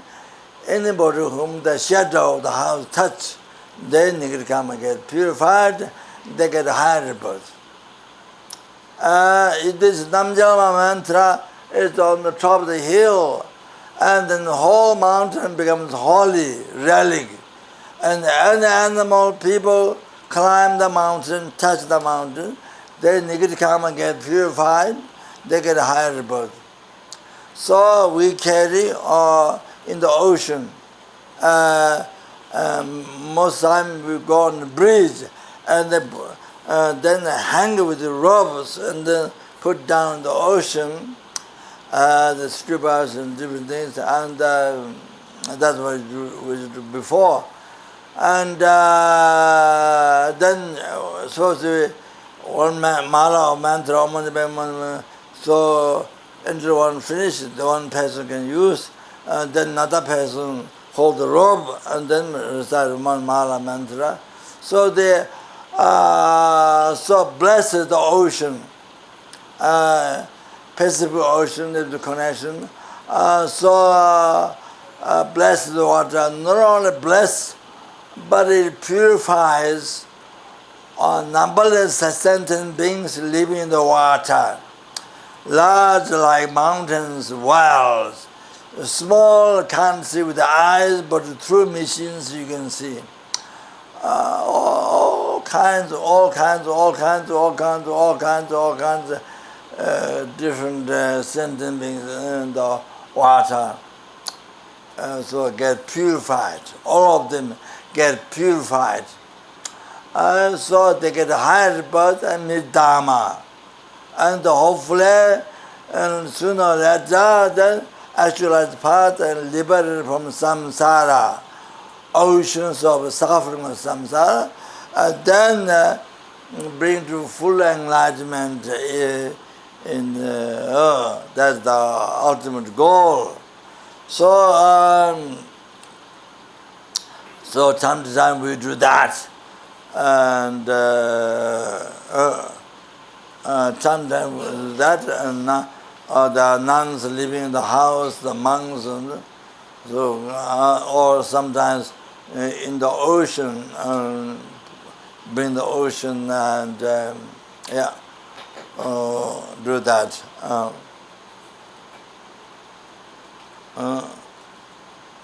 So when the people find out it's a place in the ocean, then they're happy.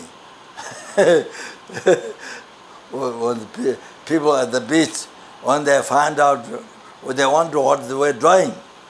Other side, bridge, catching fish. This side, the bridge here, then other side, they're fishing people. This side, we are blessed the ocean, and they purify the animals to get higher birth.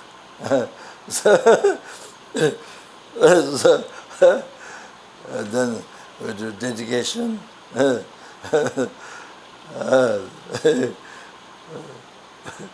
So like that.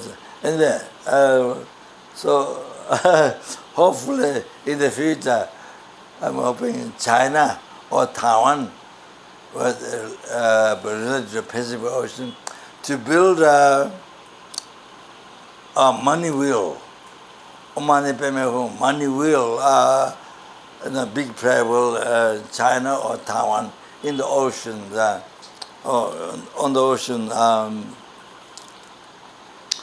That also blesses the Pacific Ocean and then purifies all the animals, liberates them, and makes them, cause them to get higher birth and meet Dharma, and finally free from samsara and achieve enlightenment. So, so I thought many people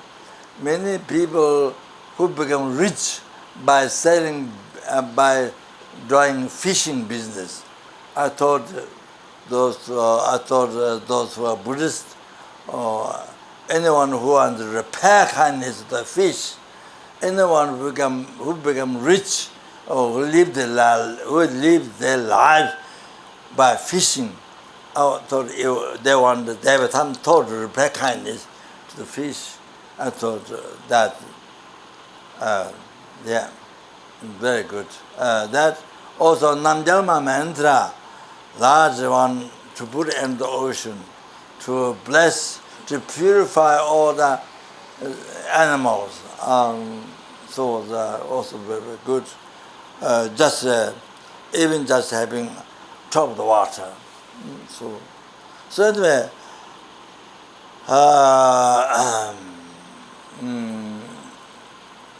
then we have soup kitchen in Mongolia, people homeless, no food, and they come to get food, soup kitchen, and so there are different things. Try what we can, so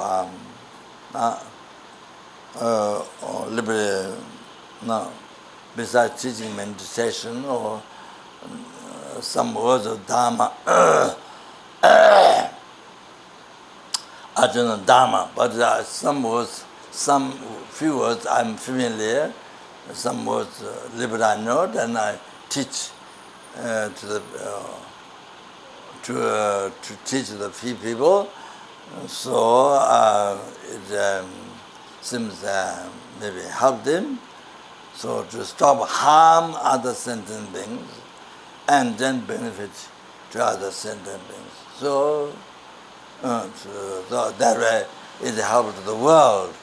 It helps the six realm sentient beings to achieve enlightenment. They're praying. We can dedicate like that.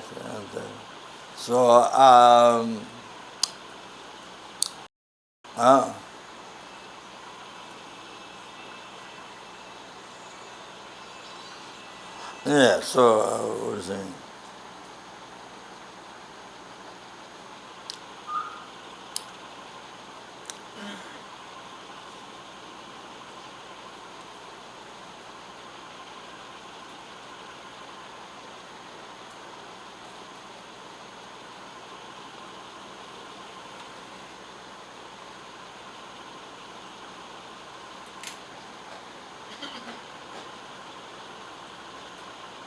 Yeah, so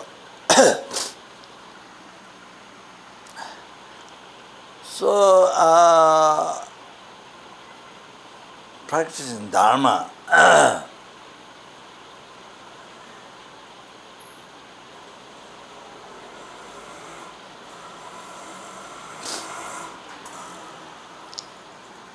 This is the most important thing in the life. Then food, clothing, house, money, job. Most important thing.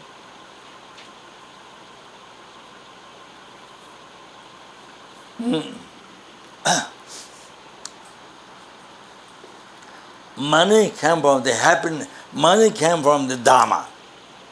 Job came from Dharma. The Dharma, the good karma. The marriage. Without the marriage, the good karma, without Dharma, there is no money, there is no job. There is no there is no job. There is no food, there is no clothing, there is no food, clothing, house. Nothing. And the happiness of life cannot be succeed. So, if all this temporary happiness came from Dharma, money came from Dharma, job came from Dharma, good karma. So, for the people who think that one is the most important, Oh, that came from Dharma. Then happiness of future lives, not just one, happiness of future lives. Until we are free from delusion, cause of samsara, the delusion karma, until we are free from that, we have to reincarnate in 6 realms, one of the 6 realms, again, and suffer. Unbelievable. Skies will suffer, especially Lord. So, endlessly, until we are free from delusion karma, by actualizing the true path.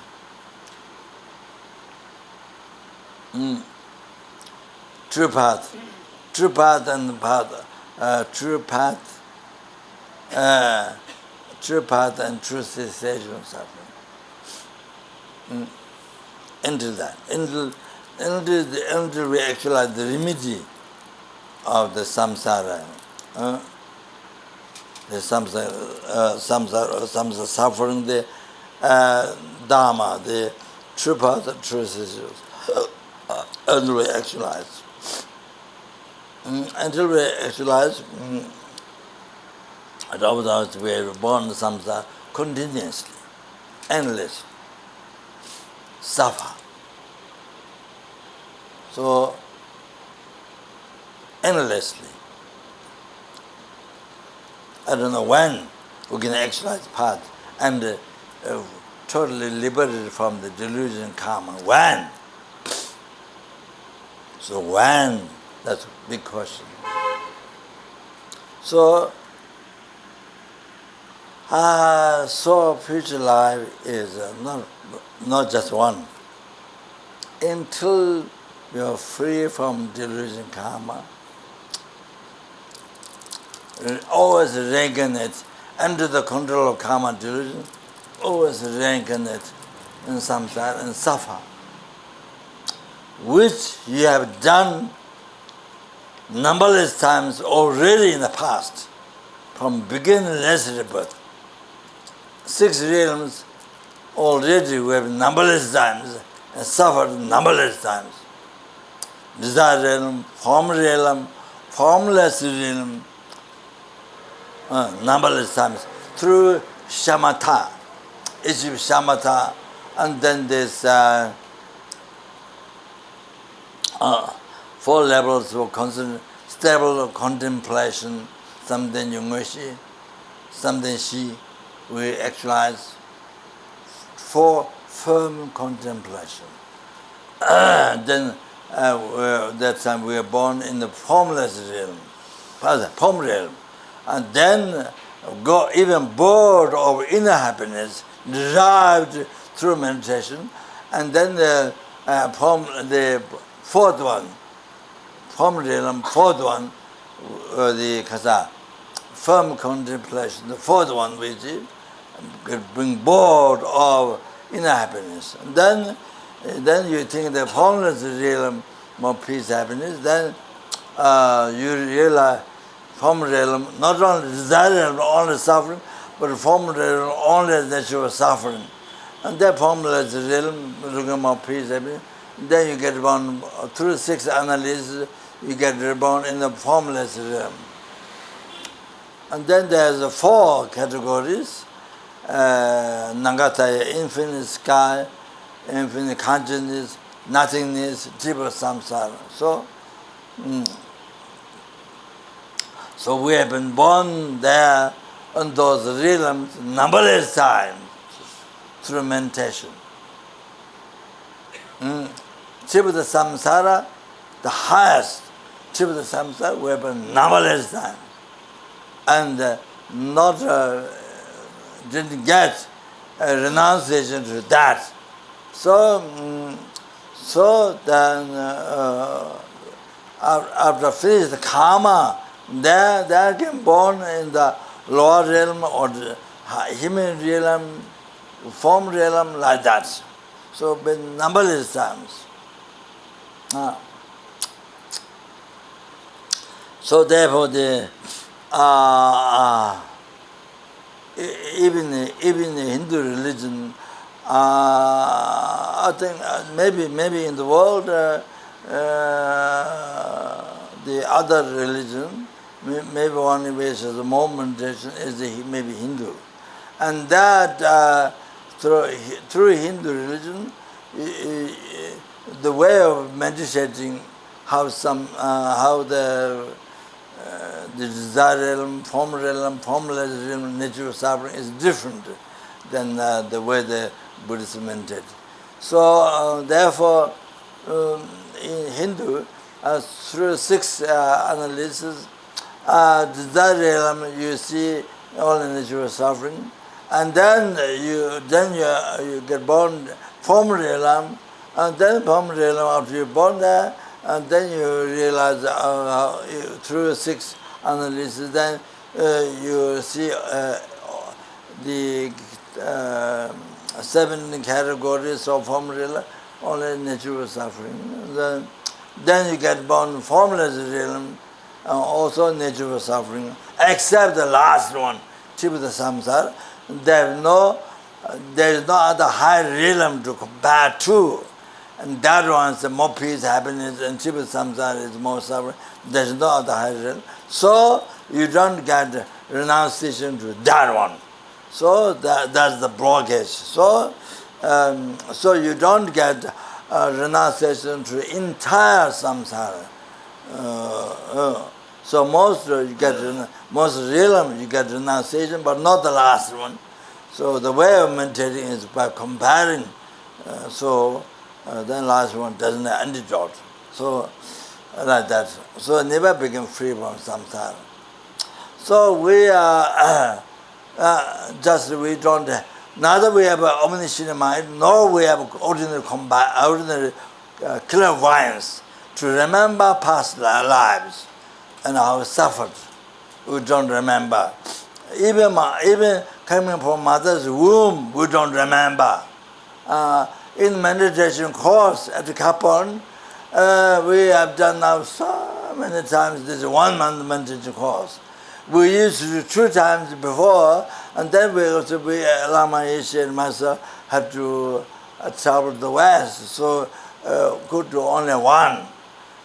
So the 10 days, 15 days we've done many times. So only 1 nun from Saudi Arabia could remember coming from mother's womb. Otherwise don't remember. Even coming from mother's womb, that was 100% this life. I mean, how can you reject? You never came from mother's womb because you couldn't remember. That's ridiculous. That's ridiculous. Because anything you don't remember, you don't accept. So you don't remember yesterday what you talked, what lunch. You had a potato mash, pizza or something yesterday. You forgot. Oh, I didn't eat. How do you say? How does it happen? It's ridiculous. You see, that doesn't make sense. You forgot today. This morning you forgot eat pizza or pizza or momos or something. You don't remember. Oh, I didn't eat it. So how can that be true? Because you don't remember and you don't accept. How does that become logic? Then sometimes you didn't meet people, your families, or for a long time, many years, and then sometimes you don't recognize, or then you say no, but it's your family, but you don't recognize because of many years, or due to disease, you don't recognize. Some people, due to karma, no remembrance, can't recognize family. Even though the person is moving around, but can't recognize family members. present, not laying down, even moving around. So there are many people who lose memory. So nothing is. So all those he doesn't remember, everything that doesn't exist, didn't happen. Ridiculous. Sure. That's the way. Doesn't remember. That doesn't. Using that as a logical reason, that's very poor. That's making him or herself more fool. You know.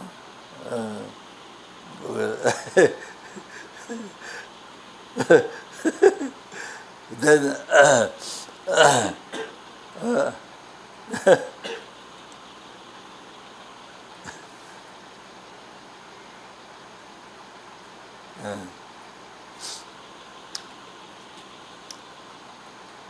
so anyway, what is that?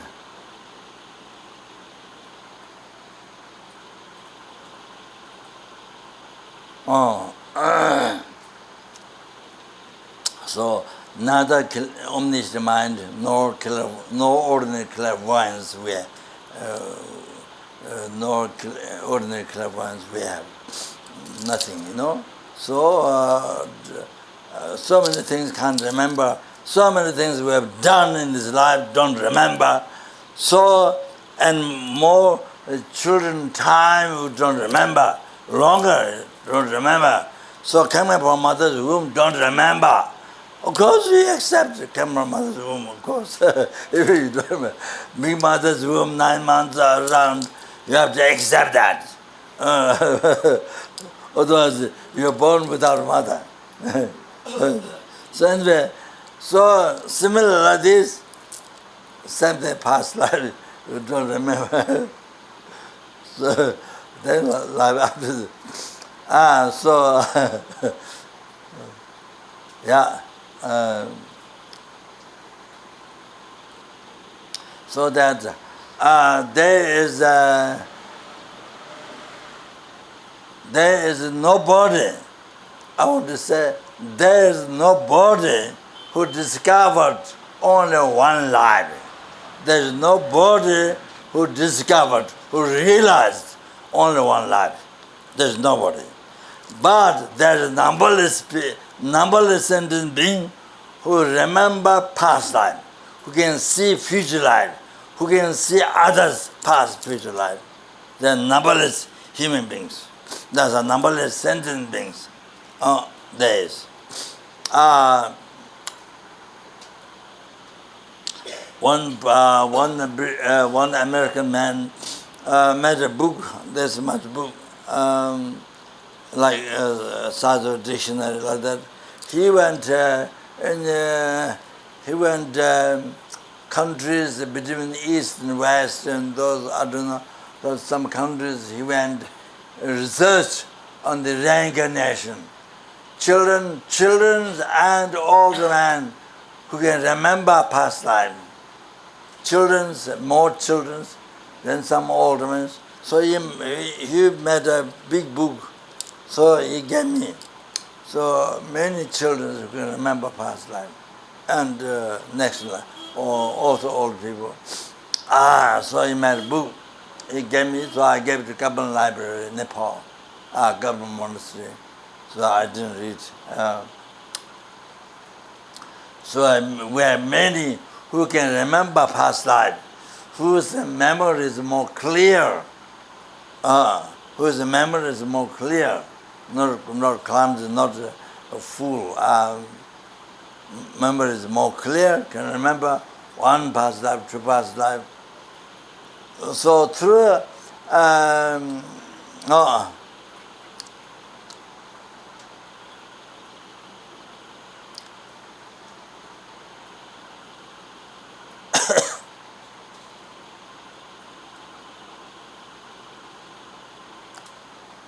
through meditation, particularly, there all the time, not necessarily through meditation, by karma. Devas, for example, Asura Devas, when they die, 7 days they have to suffer most unbelievable, even heavier. Their mental suffering is heavier than helpings. Because they know where they are now. Incredible pleasure, comfort. So much, like billionaire, zillionaire, trillionaire human beings, like that comfort. I mean, so there's much, even 100 times much better than comparing them, those human beings who are top rich but is poor, compared devils. So anyway, so they know what they are, and they remember their past life when they were dying, and also they can see their future life, but karma, the lower realms, in the lower realms, the human realms, or like that. So they see so much as unbelievable mental worry, fear, so much suffering, that more suffering, mentally more suffering than helpings. Helpings have so much physical sufferings. The devils, they have more mental suffering, more than greater than helpings. It's unbelievable. During those 7 days, they 7 days so much longer than human beings.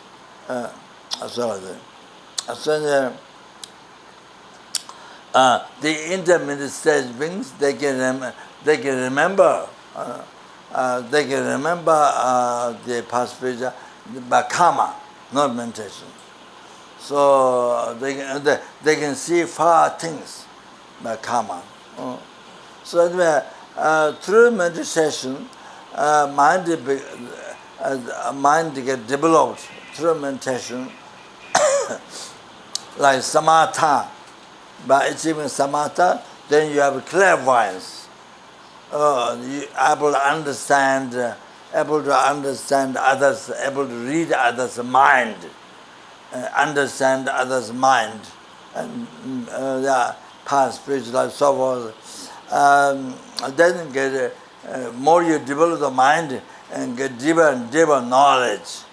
Then able to benefit other sentient beings, able to benefit more and more to others. As you see more past, you can see more future. So that's so the also through the 6 yogas narapa, then the clairvoyance get developed, and so there's a 5-part 10 bhumis in the minor part, Paramita in the part, Sutra. 5-part 10 bhumis. So when you achieve the first bhumi, you see you can do 11 different things. You can go to 11 different Pure Land Buddhas and receive teachings from Buddhas, and you teach Dharma, 100 different things at the same time. So that you can see past, future life. You can see past life 100 back 100 times. Now the second bhumi, you can see 1,000 lives, 1,000 past lives. You can see back, and 1,000 different Buddha's different Pure Land. You can go and you can receive teachings 1,000 and 1,000 different teachings.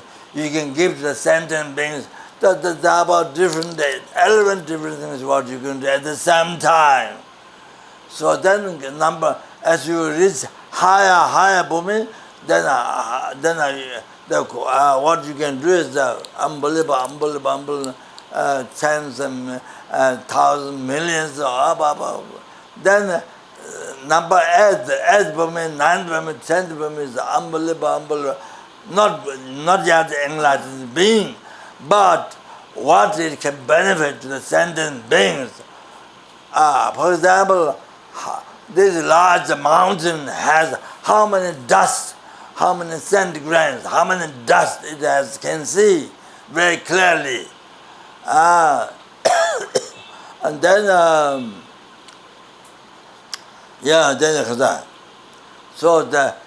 so higher booming Egypt, there are many sentient beings, ants and insects, so many sentient beings, millions, billions, and zillions, and trillions, blah, blah, blah, blah. You can read their mind. Unbelievable. Then they can manifest as rock, the rock mountain, they can manifest as the bridge, they can manifest as the water, anything needed for the sentient beings. Unbelievable what they cannot enlarge being, Bodhisattva. So the end of the Madhyamika, they send the Bhumi, those Bodhisattvas to Egypt. Wow. It doesn't fit to our mind. We can't understand. So on the holy body, each pores of the holy body, the realms, and they manifest the realms on the pores and the benefit for sentient beings. Though it doesn't fit to our mind. Unbelievable, the qualities. Wow. Then there's Buddha. Then after that, there's Buddha. So of course, Buddha doesn't have any obscuration, blocks. So Buddha's holy mind pervades all the phenomena, every single phenomena, pervades every single phenomena, covers, as well as Buddha's holy body covers all the phenomena, all like that. Not just only able to see from far, not only that, it covers all the phenomena, just there on your crown, just there on your hand. Just we don't see. From our side, our mind is so blocked, obscured, like the foggy weather, so can't see. But it's there. So when, for example, at the Gautama Geshe,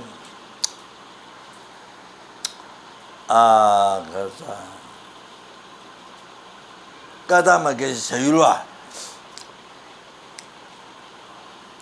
For example, Gautama Geshe Sayurwa, and is one who is one meditator who correctly followed uncomparable devoting the virtuous friend. One of them, Milarepa and Bodhisattva, always crying one, and that must be India, I think. And Bodhisattva was going, Bodhisattva Norsang, Milarepa, and then on the Gautama Geshe Sayurwa. Uncomparably devoting the virtuous friend served. So Gautama Geshe Sayurwa, while he was offering mandala to the married field, to the Guru, so whenever he hear Gautama Geshe Jangwa, his Guru is Gautama Geshe Jangwa. So Gautama Geshe Jangwa, whenever he calls him, the minute when he hears Gautama Geshe Jangwa's voice, the minute he immediately, even though he didn't finish the mandala, offering mandala, he didn't finish, immediately stop and run in the room to offer service. Also, if he is writing syllable na, Tibetan syllable na, even though he did not finish, the minute when he sound his Guru immediately run to our service. So like that. So he cleans the room, his Guru's room, all the time. So whether it's garbage or not garbage, it doesn't matter garbage. It's Dharma practice. It's part of practice. Wiping off, sweeping is part of practice. It doesn't matter whether it's garbage or not. So one day, she put the garbage on his lap.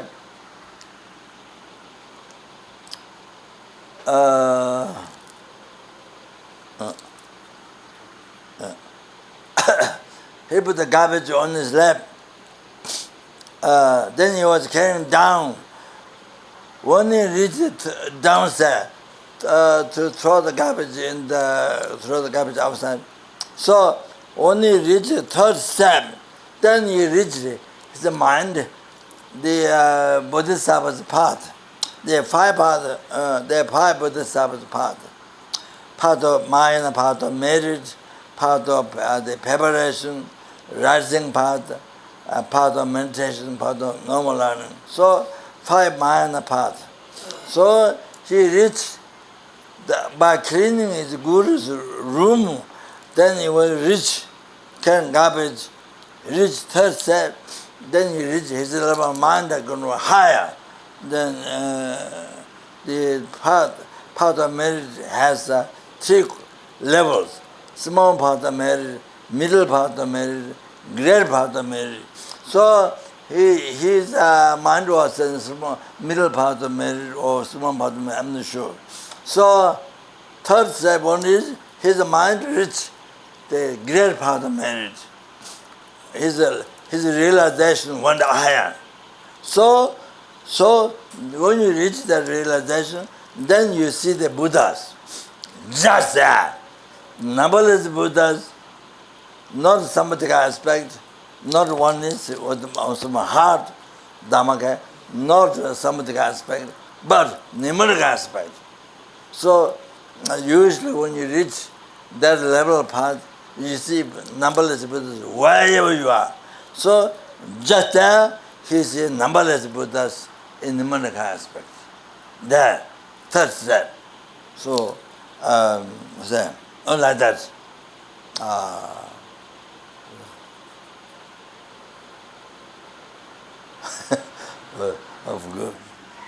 forgot to.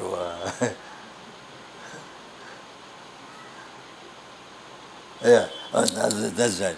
I said Buddha's holy mind covers all the phenomena, so as well as Buddha's holy body. That you can, that subject can't be understood through sutra, paramita. You can understand only the highest tantra. How the Buddha's holy mind, after the obscuration completely purified, subtle obscuration, then Buddha's holy mind covered no resistance, covered all the phenomena is from highest tantra subject. Because that the Buddha's holy body is not like this.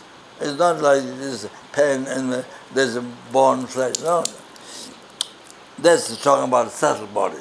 So they covers all the phenomena. So together, inseparable. So the Gautama Geshe Yuva, when you reach the third level of the path of merit, then you see just there, numberless Buddhas. As I mentioned, from outside, our mind is like the foggy or the kind of dark, so kind of thing. But from Buddha's side, see, whereas numberless Buddhas read your mind all the time. Whatever you do, bad, good, whatever. So from outside, can see. So the many Chayuva can see like that. So what is that? Yeah, maybe so yeah. So in the 5 minutes after 6. So anyway, so I was what I was saying, in our practice Dharma, because there's a continuity of mind, even the body disintegrated, but there's a continuity of mind, continues going. So there's a future life, there's a past life, there's a future life. So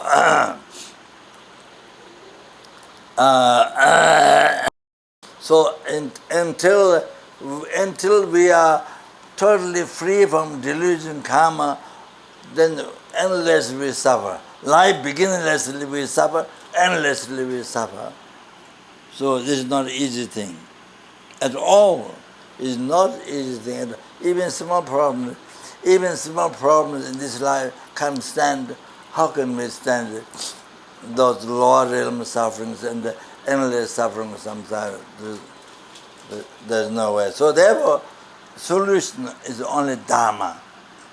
Therefore, the solution is only Dharma. For example, I must say this, in our lives, one day, only one day practice patience. In the whole life, only one day practice patience. Then try to control anger, practice patience. Oh, this will help when you die. This marriage you can carry with you and enjoy for many lifetimes. 500,000 lifetimes happiness, beautiful body by practicing patience. By practicing patience in the future life, then you get simple result, beautiful body. One of the causes is patience, not angry. So, like that. Then the Khazan, though beautiful body, then you attract,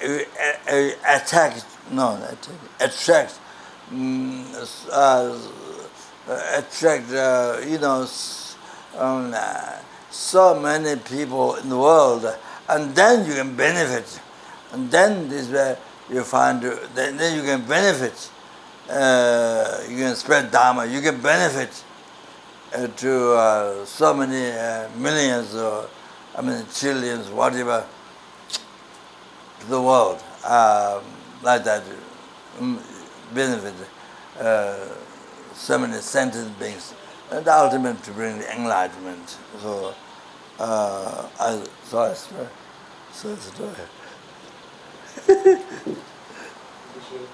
On behalf of everyone here and all the students of Choe, thank you very much for visiting us once again, and also visiting us this afternoon, and gave us very wonderful teachings and practical advice on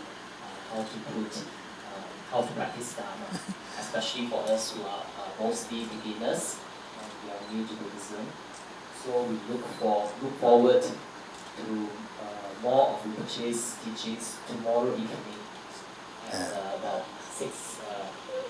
So tomorrow Rinpoche will continue to teach tomorrow 6:30. So we hope everybody can come, and also if you have friends who might be interested, please also bring them along to attend tomorrow's teachings.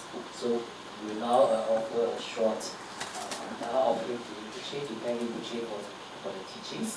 Please turn to page 100. This prayer book. I'm also new. I'm also new to Buddhism, so I don't know how much I can help you. Maybe we have the same question.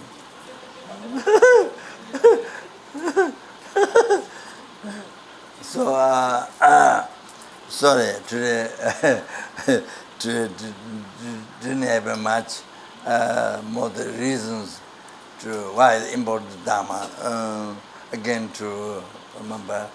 So tomorrow, hopefully, go through. Introducing the practice. How to begin the day in our life. So things like that. Okay, thank you so much.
Due to the past, present, future happening, marriage collected by oneself.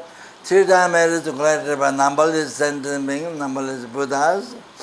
May the precious thought of bodhicitta, source of all the happiness, success, including enlightenment, oneself or sentient beings, be generated in the heart of the six realms sentient beings, especially in the heart of everybody in this world, especially in the hearts of the students, in the heart of the center benefactors, the voluntaries working in the center, and those who are rely upon me, whom I promise to pray to, whose name is given to me in all their heart, and especially all of us, our family members, including our family members.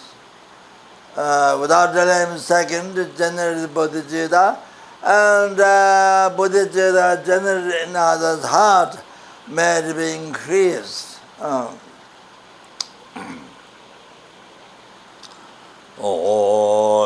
Janjo Senjo Rinpoche, Maje Wangdu Joje, Jeva Nyamba Yamepa Ye, Kone Gondo Pewa Jo.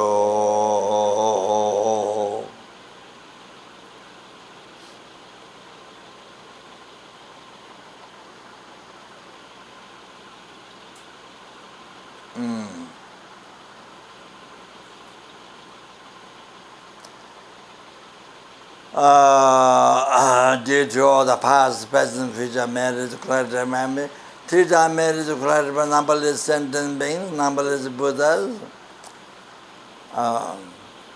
Saragundu, Jawa, Zungawe, Tejo, Sinding, Uzo, Zebet, Jave, Ngave, Lamzang, Tinyeta, Keje, Tayan, Jawa, Majud. Mejo namda zangme jimda de la je jase chebe nindo de do choke rinye nanjo je losa jave tenda jawara ijo. So in all the future life, so to meet Lama Zong, unmistakable Lama Zong about teaching, actualize in this life, like Lama Tsongkhapa, and to become only like Lama Tsongkhapa in all the future lifetimes and benefit most to the sentient beings and teaching Buddha like Lama Tsongkhapa. So that's a simplified prayer. Pandya Lama Jigwa Jinda Wa Tango Zeta Singada Jeje Senja Sangbo Jinda Wa Tanda Konanda Sujua Isho. And by having generated bodhicitta in everyone's heart in this world, and then may the danger of the war, famine, disease, torture, poverty, and economic problems, dangers of fire, water, earthquakes, tsunamis, all those problems be pacified immediately. May perfect peace, happiness be prevailed in all of the world, and everybody becomes a fortunate being, actualized the steps of the path to enlightenment, lam-rim. In everyone's heart. May everybody achieve enlightenment as quick as possible.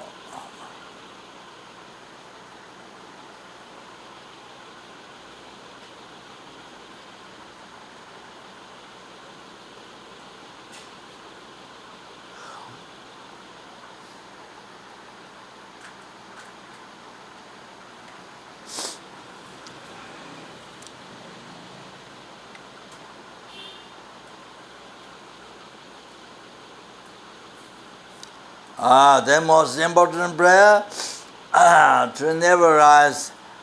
I did all the 3 time marriage, collected me, collected number, sent them number. May the hatred, the anger never rise even 1 second towards the actions of Guru, and to realize the Guru's actions, all the Buddha's action, very sentiment, and through that receive the blessing of Guru, and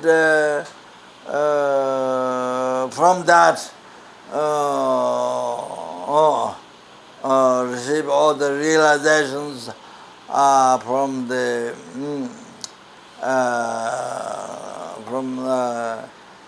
gradual path of lower capable, then middle capable, high capable, then tongue 3 realizations, then achieve the full enlightenment. And the Bhajadhara, which is 7 qualities.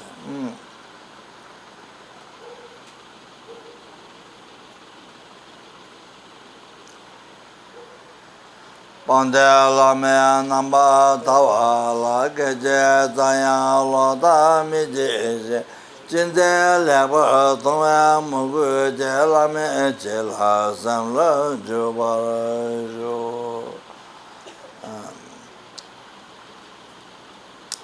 Then pray the first verse from the 8 verses to yourself, whether the other person does practice patience or not, Buddhist compassion or not, but your side, then cherish every sentence being most higher than billion, zillion dollars, or silver, gold, diamond to fill the whole sky, or fill the whole sky with which grand jewel. Which grand jewel? If you pray, anything needed for this life, materials, everything succeeds, everything happens immediately after you make prayer. That which grand jewel, fill the whole sky. Each sentence is more precious than that, because you can achieve happiness of future life from that, good birth. You can receive nirvana from that sentence being. You can receive full enlightenment from that sentence being, but not from which can do. So the big difference.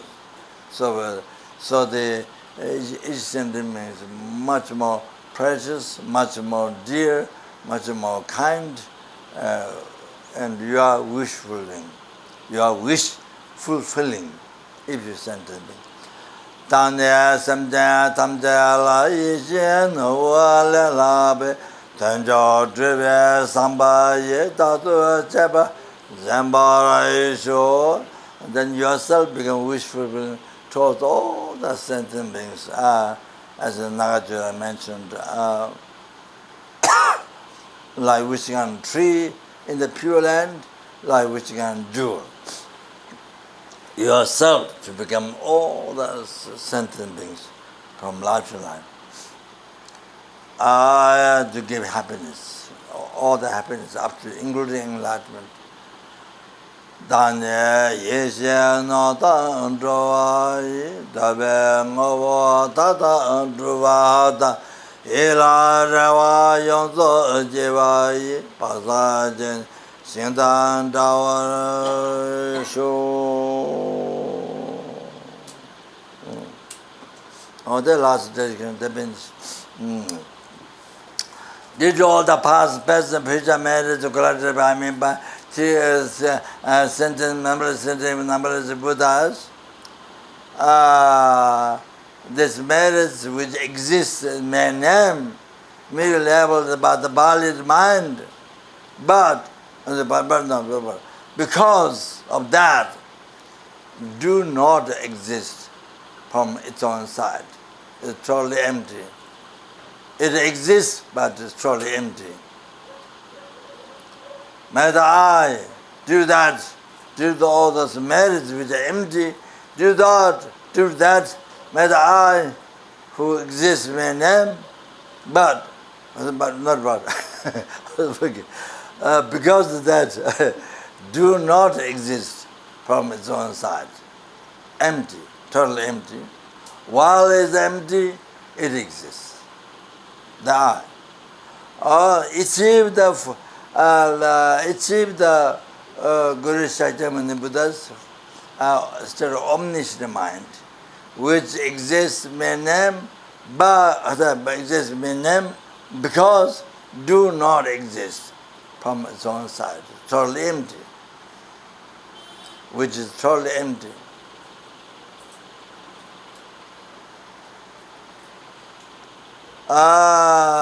Lead all the sentient beings who exist in my name, middle level by the mind, because that do not exist from its own side. It's totally empty, which is totally, who are totally empty. Lead to that full of the peerless happiness, full of omniscient mind, which exists in man name but do not exist at because that do not exist at all from its own side.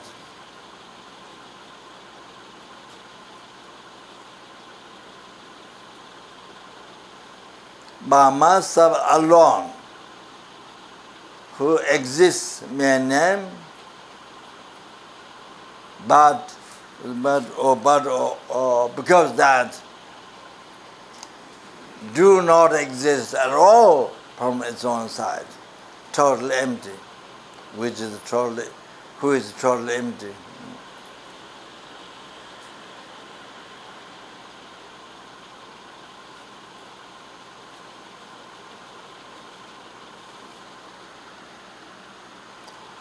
Jamamba Jeda Jambada Gunda Zamba Dea de Jenda Dada Gunje Jesandala Gawade Tanjera Dungo to the Jebe Jawa Tanje Jungoa Gala Judunga Dagagava Zawa Diganya Zamba Jujera Dungoa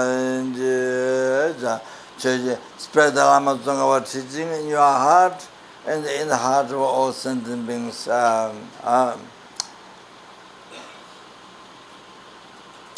Choe Java Zangabe Judan Namba Peva Takije Zama Shiva Tunjama La Sama Sho Dada Singa Dusana Deve Sunila Dan Jawa Santa Tamba Yurim Banjo. Thank you very much.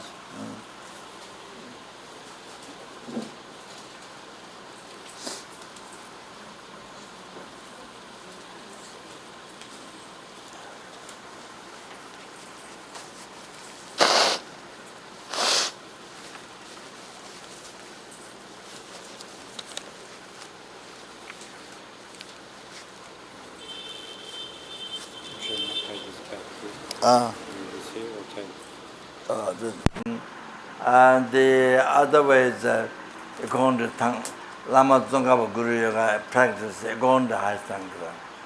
So I was thinking to explain going to High Tantra, then you need initiation, High Tantra initiation.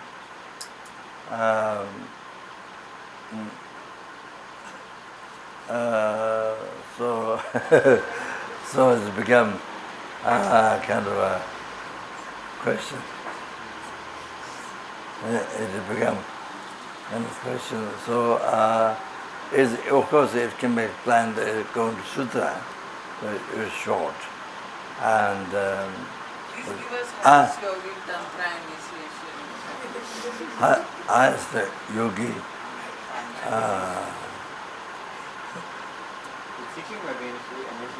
What?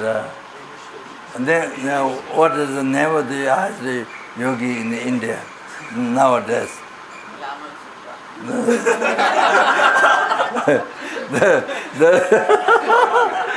That's same as the ant. You call yogi for the small ant.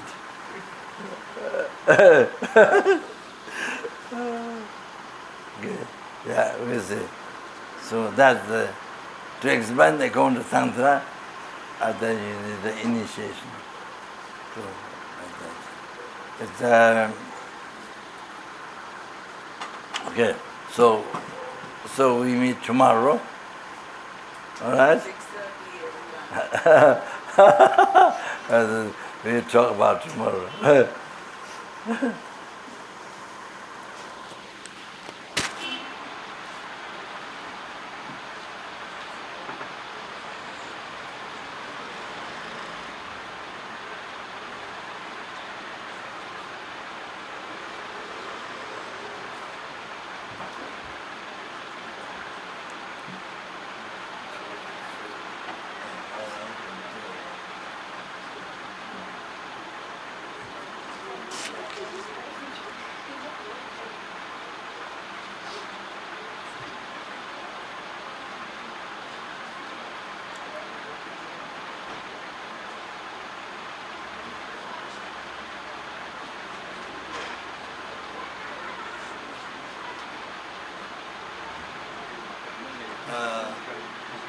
The Lama Zopa Rinpoche,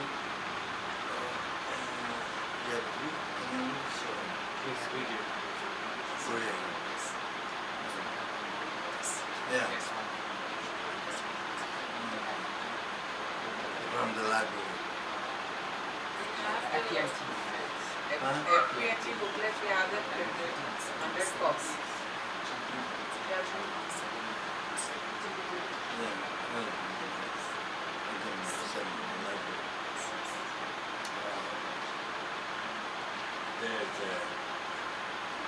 There's a elaborate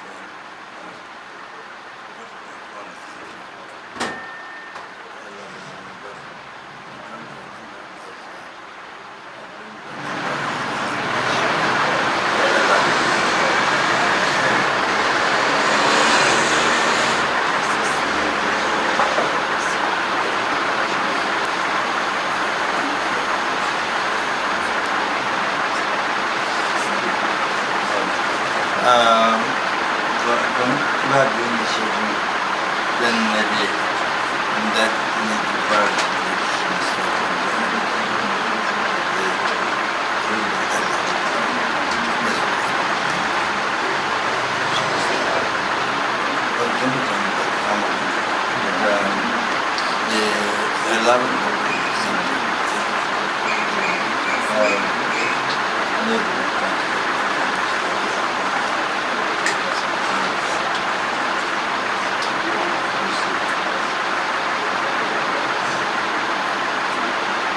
How long is the elaborate one? We might be able to translate it very quickly if it's not very long. When we have a number of bilingual monks. There are a few bilingual monks we can maybe translate in 1 or 2 days if it's not very long. A rough translation. Yeah. Not sure.